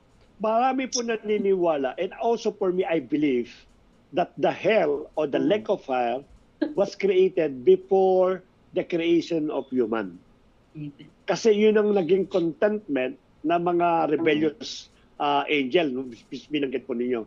Kaya kung ako po ay maniniwala sa doctrine of universalism, therefore, no one will go to hell because it is not designed for the human soul to go to hell. That's only for the fallen angels, not only for the rebellious angels. Kaya naniniwala ako kung ako'y doctrine of universalism, therefore you give me the idea na tama yung pinaniwalaan ko. Kasi wala naman mapupuntahan. Because God created hell for only those rebellious angels or fallen angels. Kaya definitely, walang human soul ang mapupunta po sa hell o sa lake of fire. Tama po ba? Hindi. Amen. Amen po.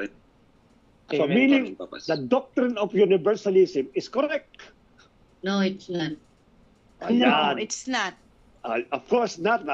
Kahit po tayo. Inano ko lang po, ito yung mga klase po ng mga paliwanag ng universalism, no? Opo, ito yung paliwanag. Pero actually, tama yung binanggit po natin. No, we can answer them na hindi lang po naging nangyari yung lake of fire o yung hell para po sa mga fallen angels. Even the human soul, it's possible to go there. Pag sinabi ng universalist, hindi possible, kuya, kasi para lang sa mga ano po yun eh. Ano po ba ang kasalanan po ng mga fallen angels that God decided to throw to the hell or to the lake of fire? Ano po may kasalanan nila? Apostasy. Right. Apostasy and rebellion. And that is also the sin of a person. Rebellion.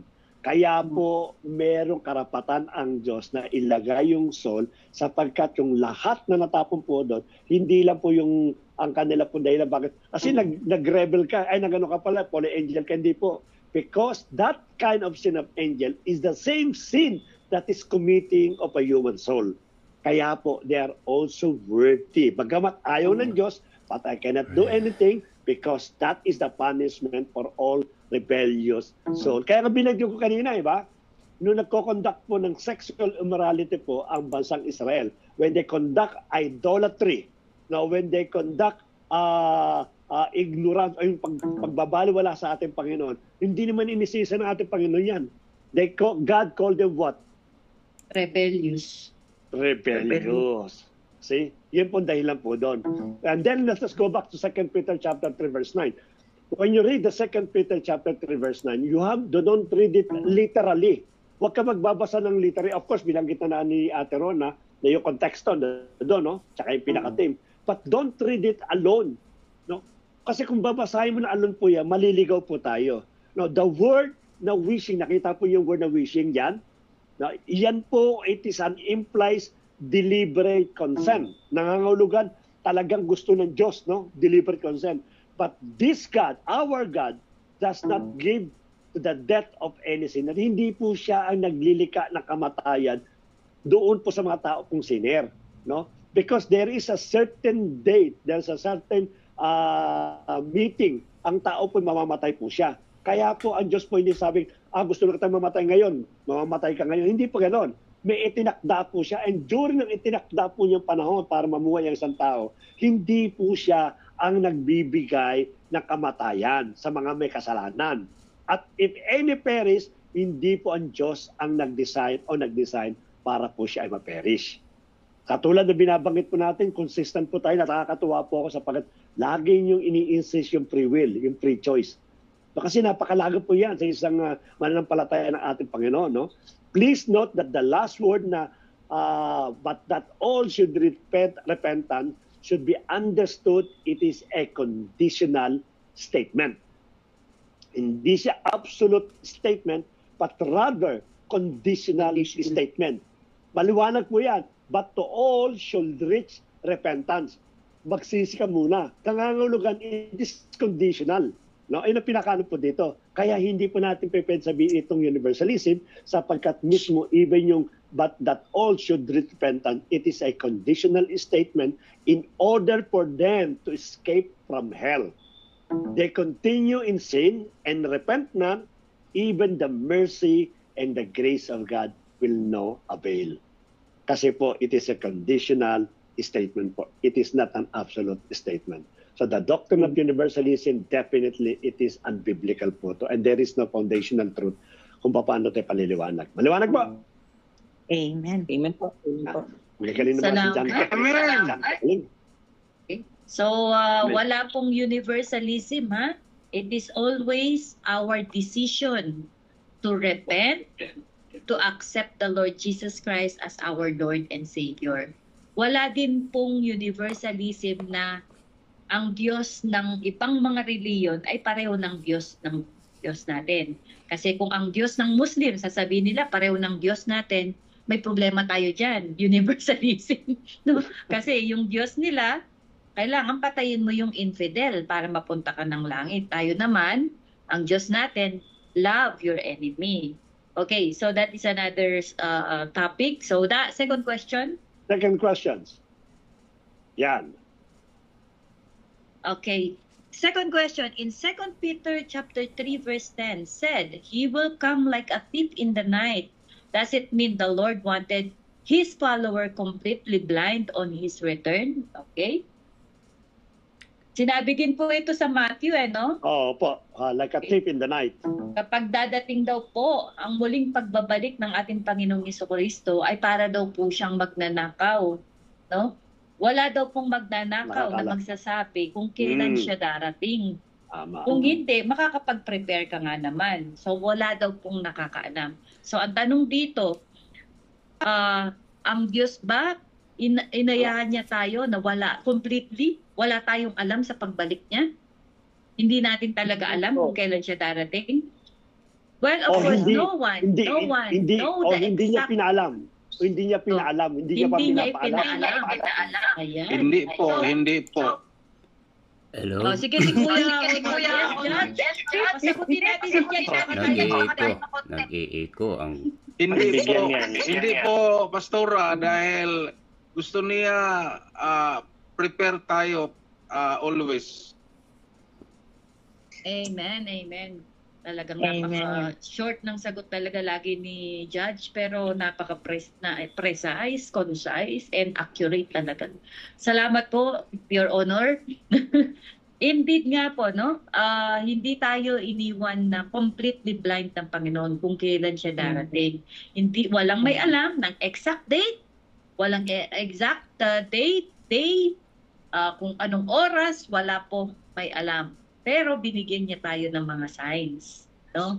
Na kung ito siya ay parating na. Sige, sino pong gustong magbigay ng kanilang mga insight dito sa question natin? Actually, si Lord Jesus Christ, hindi niya alam kung kailan siya pababalikin ng Diyos Amang Hari. Ang Diyos Amang Hari lamang po ang nakakaalam kung kailan pababalikin si Lord Jesus Christ. Kaya ang magagawa lang po natin kung tayo nakakilala na po kay God, ay patuloy na po tayo magpatuloy kay God hanggang sa ating huling hininga. Ayun na lang po ang magagawa po natin. So at least nakahanda po tayo ron. Huwag na tayo lagi natin binabanggit, huwag tayo maging bulaang tagasunod ni God. Yun ang pinaka ron. Yun lang po. Amen. Amen. Amen po. Pagkulang po sa Alam na po ni Jesus ngayon kung kailan siya pabalik. Pero nung sinabi niya yon, hindi niya pa alam kasi 'di ba nung panahon na yon, he is in flesh. No, kasi ito po naging debate ko to nung ako'y nag-aaral ng theology dun sa teacher namin. Sinabi nga po, talagang nakasulat naman, maging ang anak ng Diyos, sabi niya, hindi niya alam ang kanyang pagbalik. Pero, kasi... Mamaya, bibigyan natin ng konti liwanag yan. Kasi para sige. mas maganda. Sige. Okay, Sino pa ating sige po. si Jomel o si Kuya Richard? Kuya Jomel? Si Kuya Richard muna po kayo, Kuya Richard. Sige po, Kuya Richard. Sige po. Ang daming ang daming mga signs na binibigyan tayo ng pagkataon ng Panginoon at wala nakakaalam na siya. Parang kamatayan yan eh. No one knows. Hindi tayo kukunin ka na ngayon or bukas o mamaya. Parang ganun din po yun. And then, yung mga sign po, napakarami sa Revelation na ang Lord. Sa mga sign po, napakarami sa Revelation. Mababasa po natin yun. Kailan babalikan, no? Ni Paz, sa Revelation, marami po mga sign. So, yun po, wala po nakakaalam talaga sa pagbabalik ng Panginoon. But, binibigyan tayo ng mag-repent o magsisi para doon naka-ready ka na ika nga ni Kuya Norio para makapagbibigay ka ng pagkakataon. So wala nakakaalam po talaga na pagbabalik sa atin ng ating Panginoon. Yun lang po, Pastor. Salamat po. Amen. Okay, sige palagay ko Amen. ay nakakaalam nila na walang may alam. Tayo bilang tao walang may alam, pero mayroong mga signs. Okay, ibigay ko na sa iyo para mapaliwanag natin na maayos. Amen, Sige po, Pas. at si Kuya Rigat. Apo, Sige. hindi, isingit ko lang, Pas, saglit. Sige po. Siguro hindi kung wag na natin hintayin yung signs eh. Kasi binigyan na tayo ng Panginoon mismo ng guides dito sa Bible mismo. Ibinigay na niya sa atin eh. Dito pa lang sa Bible, binigyan niya na tayo ng tawag nito ng guidelines para po sa ating kaligtasan. So, diba, sinabi niya rin doon ni Jesus mismo nung inano niya ang mga Pariseo. Sabi niya, binigay na sa inyo yung mga mga sulat, ang dami nang ibinigay, mga signs, pero hindi sila nagrepent. So rin po sila na parusahan. So ganoon din po sa panahon natin, ibinigay na sa atin itong Bible na ito para maging po natin reminder guides po natin para po tayo ay hindi mawala sa kanya. Yun lang po. Okay. So hindi tayo left unaware sa mga signs kung kailan siya darating. Sige po, bigay na natin kay Pastor Bernard para may time pa po. Okay, Daddy, go. Sige, at actually ang tanong dito is, it is really intentional ba ng Lord na hindi niya pa alam? Kasi it is like a tip. Bilanggit niya kayo ni Pastora na ang tip daw po ay hindi rin pumapasok sa bahay na nag-announce. Oo, nagsasabi, no? Kaya ang dato ba dito, intentional ba ng Lord na hindi niya talaga ipaalam yung kanyang pagdating? Which is, actually, sakto po yung sinabi ni Pastora. Maliwanag po doon na yung date ng pagdating ng ating Panginoong Kristo, talagang no one knows kung kailan po babalik ang ating pong Panginoon. No? Even, sabi ko sa inyo, along the way, hindi po yan ibinigay. Sapagkat ayaw nga ng Diyos na yung maging complacent tayo. At the end is, darating naman siya bukas specific day. But the, what you call this, pero yung kanya pong, yung kanyang nature, no, yung character ng kanyang pagdating, maliwanag po yan, ipinakita po sa atin para tayo mga mananampalataya ng ating Panginoon, hindi tayo ma-surprise, hindi tayo mabigla. No? Kaya nga, many preacher around the world, they keep on preaching the second coming of the Lord Jesus Christ. Why? Bakit nila pinipreach? Because they start seeing the sign. Nakikita na po nila yung sign. So nangangahulugan, the date itself, hindi sinabi ng ating Panginoon, but He gave us information para hindi naman kayo tulog pag ako ay darating. Alam na alam po yan sa Matthew chapter 24, Luke chapter 21, Revelation chapter 1, mga Thessalonians chapter 4, binabanggit po sa Hebrew chapter 9, kaya yan po binabanggit ng ating po Panginoon. The keyword na tip of the night gave us a good description when the Lord Jesus will come. Actually, yung tip of the night, binigyan niyo tayo ng description dyan Ano po ba yung tip of the night? Pag pumapasok po may magnanakaw, kinakalangan daw po yung bahay na papasokin niya, kinakalaya, payapa. Tama, tulog. Payapa, tulog ang tao, napaka-relax, at talaga naman pong nag-e-enjoy sila sa kanilang kapahingaan. Hindi po ba ngayon nangyayari sa mundo yan? Tama. Nangyayari na po yan. Napaka-relax kayo ng tao. Bakit po napaka-relax? Kasi because they don't believe the second coming of the Lord Jesus Christ, hindi po darating ating Panginoong during that time of war. That is the introduction, pasinag. Ang sabi niya, magkakaroon ng rumors of war, maglalaban ba sa... But that is only an introduction to my second coming. Ang second coming niya, when everything payapa sa panahon po ni Noe, na kung saan tao po nagiinuman, nag-enjoy, nagpaka-party, naglalasi, nagsasayaw ng lambada. Sodom and Gomorrah. Tama. Lahat po yan ang sign at yan po ang nangyayari po. Nakikita po natin ngayon kung paano po yung mga homosexuality. They are blatantly doing the sexual immorality in the street. As if normal na sa part ng buhay po nila. Ang tao hindi na pinapansin po yan. Bakit? Kasi part talaga yan Ganito yung mga signs which nakikita po natin. Maliwanag po yan. Kaya po sa lahat po ng message, hindi nawawala lagi yung pong warning, yung the day of the Lord, yung judgment po. Kaya po tayo po, hindi tayo completely blind. No? Yung pong date, definitely, we are blind by the date. But yung pong nature, yung character, when the Lord Jesus Christ will come, maliwanag po sa bawat sa po sa atin yan. Yan po ang babasahin po natin at yan po nga abangan po natin. Kaya ngayon nakakaroon po ng gera sa Israel, said na darating na ang Lord. Hindi pa, that's only an introduction. No? Mga rumors of war against nations, yan po yung mga introduction. Sabi niya, mangyayari lahat ng bagay na, ba't hindi pa yan ang katapusan, hindi pa yan ang pagdating ko. But everything, it seems na nagiging payapa na, complacent na, wala na pagmamahal sa Diyos, as if na mahal nila sarili po nila, and that is the time that the Lord Jesus Christ will come. He will come like a thief in the night. Maliwanag po yun. But let me go back to sa additional po ng binanggit ni Kuya Manny at ni Pastora. Actually, makikita po natin yung pong even the Son of Man doesn't know when He will come. That's Matthew chapter 24 po yun. No? Matthew 24 verse 26. Pinanggit po ata po yun. Even the Son of Man doesn't know when He will come. Only the Father knows. Pero let us remember, sabi nga natin, when you are reading a verse, you should read a complete title po yun, no? When you start reading context. When you start reading Matthew 24, makikita po starting in verse 1, isa-summarize ko nila po, no? Jesus foretells destruction of the temple. Sinabi po ng ating Panginoon kung kailan masisira yung temple. Alam po niyan, it will come in the future. Specifically, and talaga na pang line by line, pinaliwanag po yan. Sumunod, the signs of the end of the ages. Sinabi po niya, kailan ba makatapos ng ages na ito?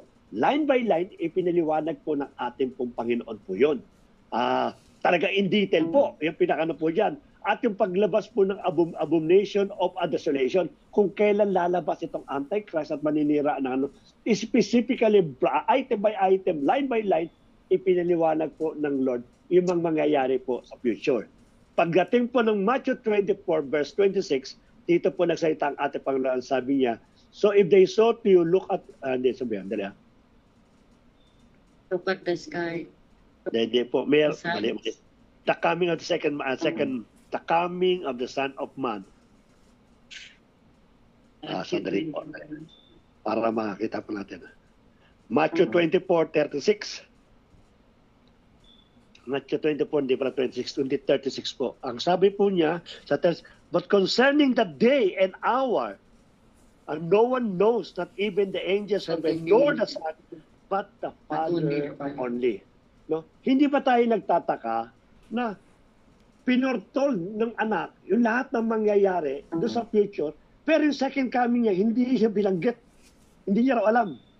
Diba, for me, it doesn't make sense.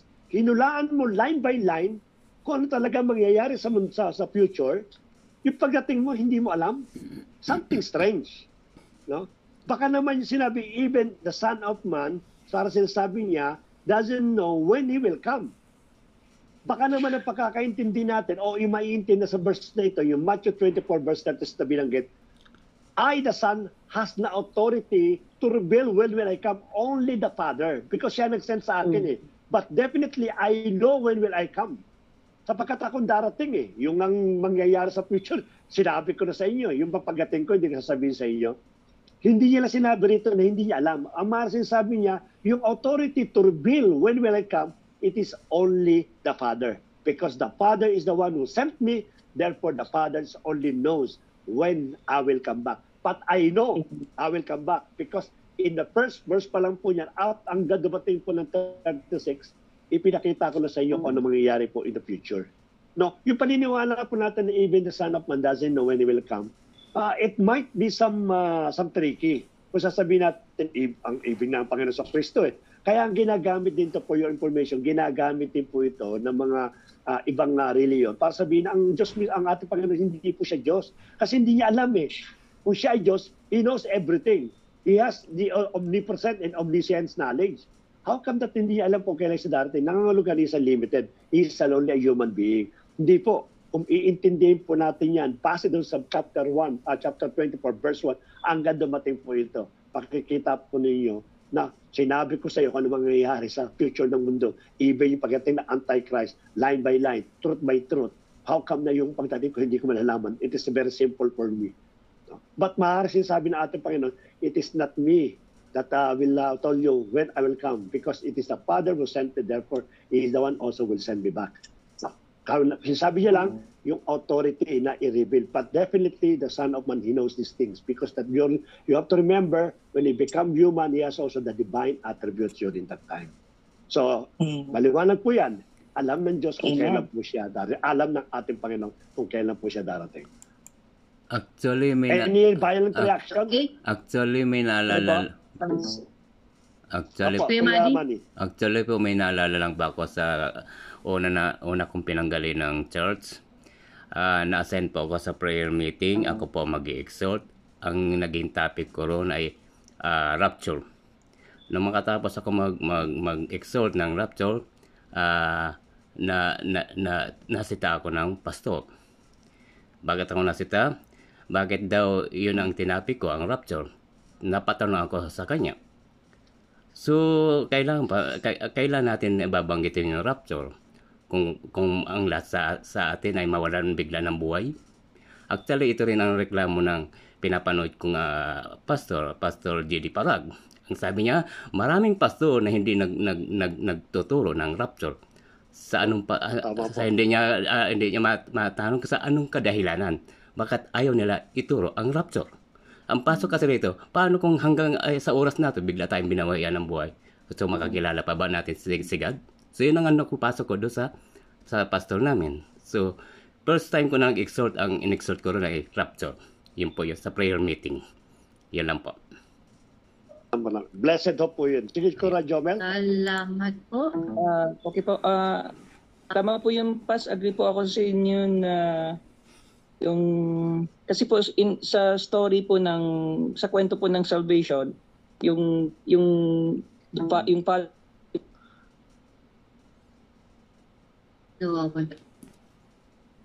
son and Holy naka-align po sila sa bawat isa. So that's why po as what you have said, Pastor, it is the role of the father po na to declare what is the time, and yung role po ng son is different po, parang ganun po. Tama po ba yun, Pas? They have Tama po. Amen. Kasi role niya. Ang sabi daw Yung po, Trinity po. banggitin ko lang po. So, isupport They po have- kay Kuya Jomel. Sinasabi po kayo.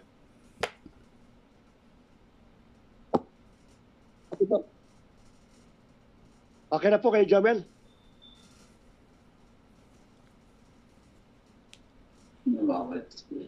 Hello po? Nawawala po ang signal ni Kuya Jomel.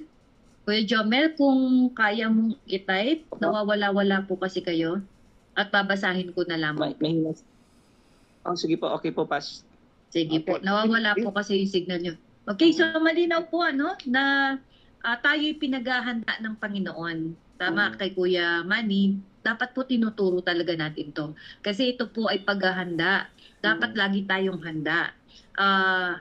Same thing, na kapag po lahat ay hayahay na. Hayahay na sa buhay. Ayan, nasabi niya, ang pagdating niya ay parang panahon ni Noah, kung saan ang lahat ay nag-iinuman, naglalasingan. Nakikita po ba natin to? Kabi-kabi na, nasa diskohan, di ba? Nasa mga bar, nasa partihan, anumang okasyon sa bahay, may lasingan.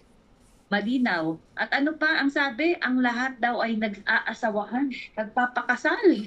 O salamat na lang sa mga walang sa Canada yata. Sa Canada yata pinapayagan na makipag-sex sa hayop. Kung hindi pa ako nagkakamali sa Canada o Alaska yata yun na pinapayagan na makipag-sex yung tao sa hayop. Yun na po. Hindi lang po doon. Actually, maging sa madami po, may nagpapakasal sa baka, may nagpapakasal na sa computer, may nagpapakasal sa mannequin, sa Japan, ang dami mga mannequin ng mga asawa nila. Ganyan na po ang mundo ngayon. So kaya, be ready.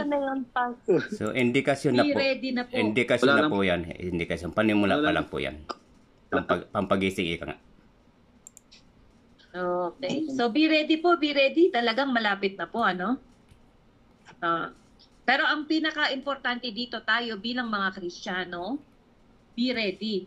Kasi alam nyo ang maganda dito, bakit hindi sinabi ng Lord ng specific date, specific time kung kailan? Sabihin ang tao kasi complacent yan eh. Ay, tsaka na lang ako magsisisi. Pag malapit na dumating ang Panginoon, no? Gagawin ko na muna ang lahat ng gusto kong gawin. Magpapakasaya, sige, lulunoy sa kasalanan, at saka ako hihingi ng patawad pagka eto na, isang buwan na lang. Eto na yung time para ako'y magsisi at magbagong buhay. Buti na lang hindi ganun ang Panginoon sapagkat gusto niya lagi tayong ready. Tayo naman na tumanggap sa Panginoon bilang mga Kristiyano, kailangan ready, no? Yung pong puso natin. Huwag tayong maging kampante, ay tinanggap ko ang Panginoong Kristo. Diba? Wala ka nang ginawa. Okay, sabi, faith without action is dead. Ayan. So, sige. Meron pa tayo. Amen! Ayan. Gustong-gusto ko po yung sinabi kasi ni Your Honor. No? Napaka-short nung sinabi niya gusto ng Lord na maging handa palagi tayo.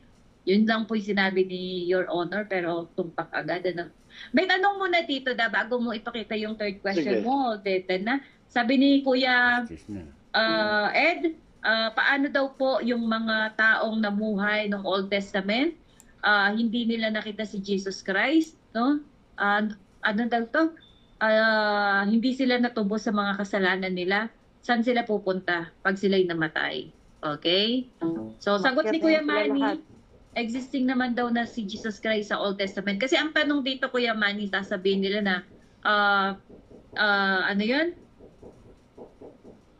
Salvation is only be found in the name of Jesus. So, kung walang pangalan ng Panginoong Jesucristo, walang nag-confess na tinatanggap ko ang si Jesus Christ as Lord and Savior, walang kaligtasan. Ito po yung sinasabi sa New Testament. So, ano pong batayan kung bakit, paano maliligtas yung mga nasa Old Testament? Okay, by dispensation. Nung panahon na yon, panahon nila Abraham, nila Adan, nila Eva, ay dispensation of grace. Yung conscience po nila. Doon naman sa dispensation of law, sa panahon na ni Moses, sa batas. Kung sila'y nasunod sa batas, no, yun po yun. At ngayon, syempre, sa atin, sa panahon natin, grace ulit sa pamamagitan po ng pagsampa natin sa ating Panginoong Jesucristo. Meron din pong dispensation of innocence, no? Yung wala pang kamuwang-muwang ang mga tao. Ayan. So, ligtas po. Mayroon pong kaligtasan maging sa Old Testament. Ang Lord na po ang siyang magde-decide doon. Pero meron pong kaligtasan. Meron pa tanong dito? Ni Kuya Ed. Tanong po pas again. Halimbawang hindi sinuway ni Adan at Eva yung kautusan ng Panginoon ng bawal kainin yung mga bunga ng kahoy, ibig sabihin pa nun di makasalanan. Sabihin, hindi nagkasala pa ngayon at andun ba tayo sa kaharian ng ating Panginoon? Opo. Okay, pero alam na ng Diyos kasi na magkakasala. Kaya tin-repair niya na po talaga ang ating Panginoong Jesucristo before pa nalikhain ang tao. Ganun po ang Diyos natin. He is an all-knowing God. Hindi niya po pinlano na si Adan at Eva ay magkasala para lang ibigay ang kanyang bugtong na anak. Alam na po niya. At alam niya po kung sino yung tatanggap at hindi tatanggap. At saka hindi niya po pinlano na siya magpunta sa impyerno at sa langit. At saka hindi dadami ang tao kung hindi nagkasala ang dalawa. Yan po yun. Kasi nagkaroon sila ng dadami po kasi andun po yung kaya nga po ginawang babae at lalaki, no? Ang lang dito yung hindi naman yung pagsisex ang naging kasalanan eh. Ang kasalanan yung pagsuway, rebellion. At yun po yung dahilan bakit napunta sa impyerno, di ba? Ang mga angels because of rebellion. Same din po ang tao, nagrebel sa utos ng Diyos na huwag kainin yung prutas sa puno na nasa gitna ng Eden. Okay? Meron pang third question 15 minutes siguro eh. Extend tayo 15 minutes. Sige, at bigyan ko lang po naliwanag muna yung sinabi po ni Kuya Ed, yung question niya. Very quick lang po. What if hindi nagkasala si Eva Sedan? Then there will be a perfect community. Kasi po, yun po yung dispensation of innocence. Perfect po yan. At sa tulad ng bilanggit po, ang sabi ng ating Panginoon, replenish, magpakarami kayo. So magkakaroon po sila ng anak na perfect, magkakaroon sila ng apo na perfect, and so on, perfect, hanggat wala pong lumalabag sa utos po ng Diyos.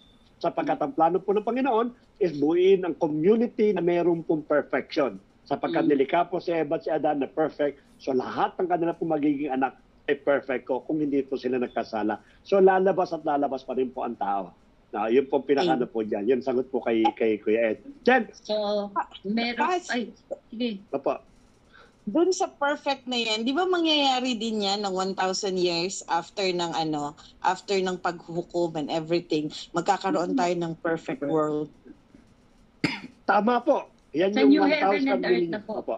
Sa new heaven and earth. Yun na yung promise ng Lord. Kasi yun yung plan niya talaga. Yun talaga yung predispose sa atin. So ipapakita niya yun at i-reveal niya yun sa atin pa rin. So yun yung magiging yun talaga yung ng Panginoon sa atin, ang kanyang plans. Na nag-fall man yung ating mga ninuno, but eventually God saves us and i-reveal niya pa rin sa atin yung future natin, kung ano yung plinano niya sa atin first hand.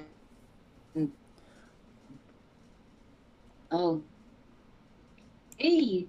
So kung titignan natin, ang story ng Bible is about restoration. I-restore lahat ng Lord yung original plan niya. I-restore niya. Kaya restoration ang pinaka-message ng Bible. Kaya ibinigay ang atin ang Diyos sa atin, ang Jesus Christ, para magkaroon ng restoration, reconciliation, revival, redemption, lahat na po yung kasi ibabalik niya sa original plan niya.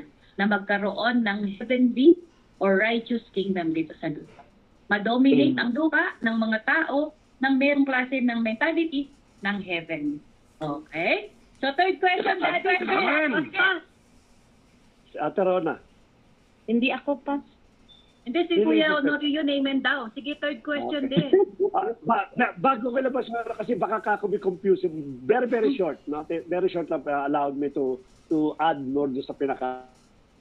Mayroon pong tinanong si Kuya Jomel kanina, no? Let us remember, yung binanggit ko po na even the Son of Man doesn't know yung kanyang pagdating. Pero maliwanag po doon, alam ng ating Panginoon sa Kristo po yun. Pero wala po siyang authority to declare kung kailan siya darating. Bagamat alam niya, sapagkat only the Father. Meron pong isang debater o isa pong apologetics na M.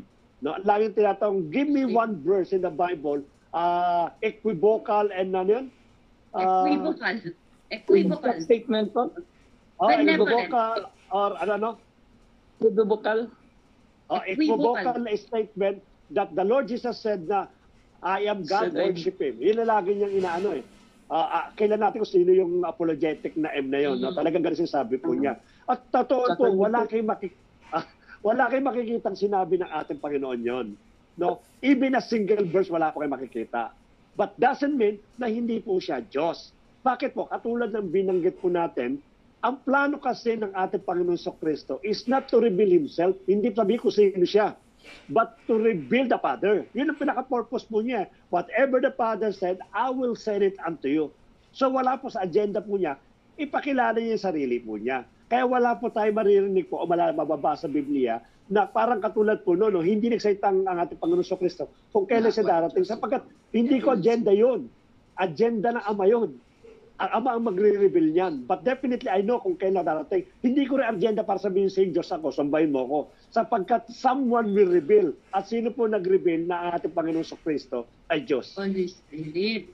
That's it, the Holy Spirit. Sapagkat trabaho ng Holy Spirit ngayon to reveal kung sino po yung dumating na Messiah. At patuloy nire-reveal ng ating Panginoon sa Kristo ay Diyos. Kaya napakadali po sagutin ng ganong klase pong senaryo. Ang ganong pong tanong. Okay po. So, dahil sa number 3. Tinatin kahabol tayo. Sige, 3. Habol natin. Mukhang naka-join pa rin sa atin si Sister Arlene, no? Arlene nasa Pilipinas. Kapag po kayo'y naantok na, kayo po ay pwede pong kayo po pwede pwede rin siya mag-raise ng question. At pwede rin po kayo mag-raise ng question, pwede rin po kayong mag-input sa ating conversation dito or ating interactive na pag-aaral. Okay? Sa third question, how could be... Ay, maraming salamat po. Salamat po. Pag po merong mga medyo confusing sa inyo, you can raise question or kung wala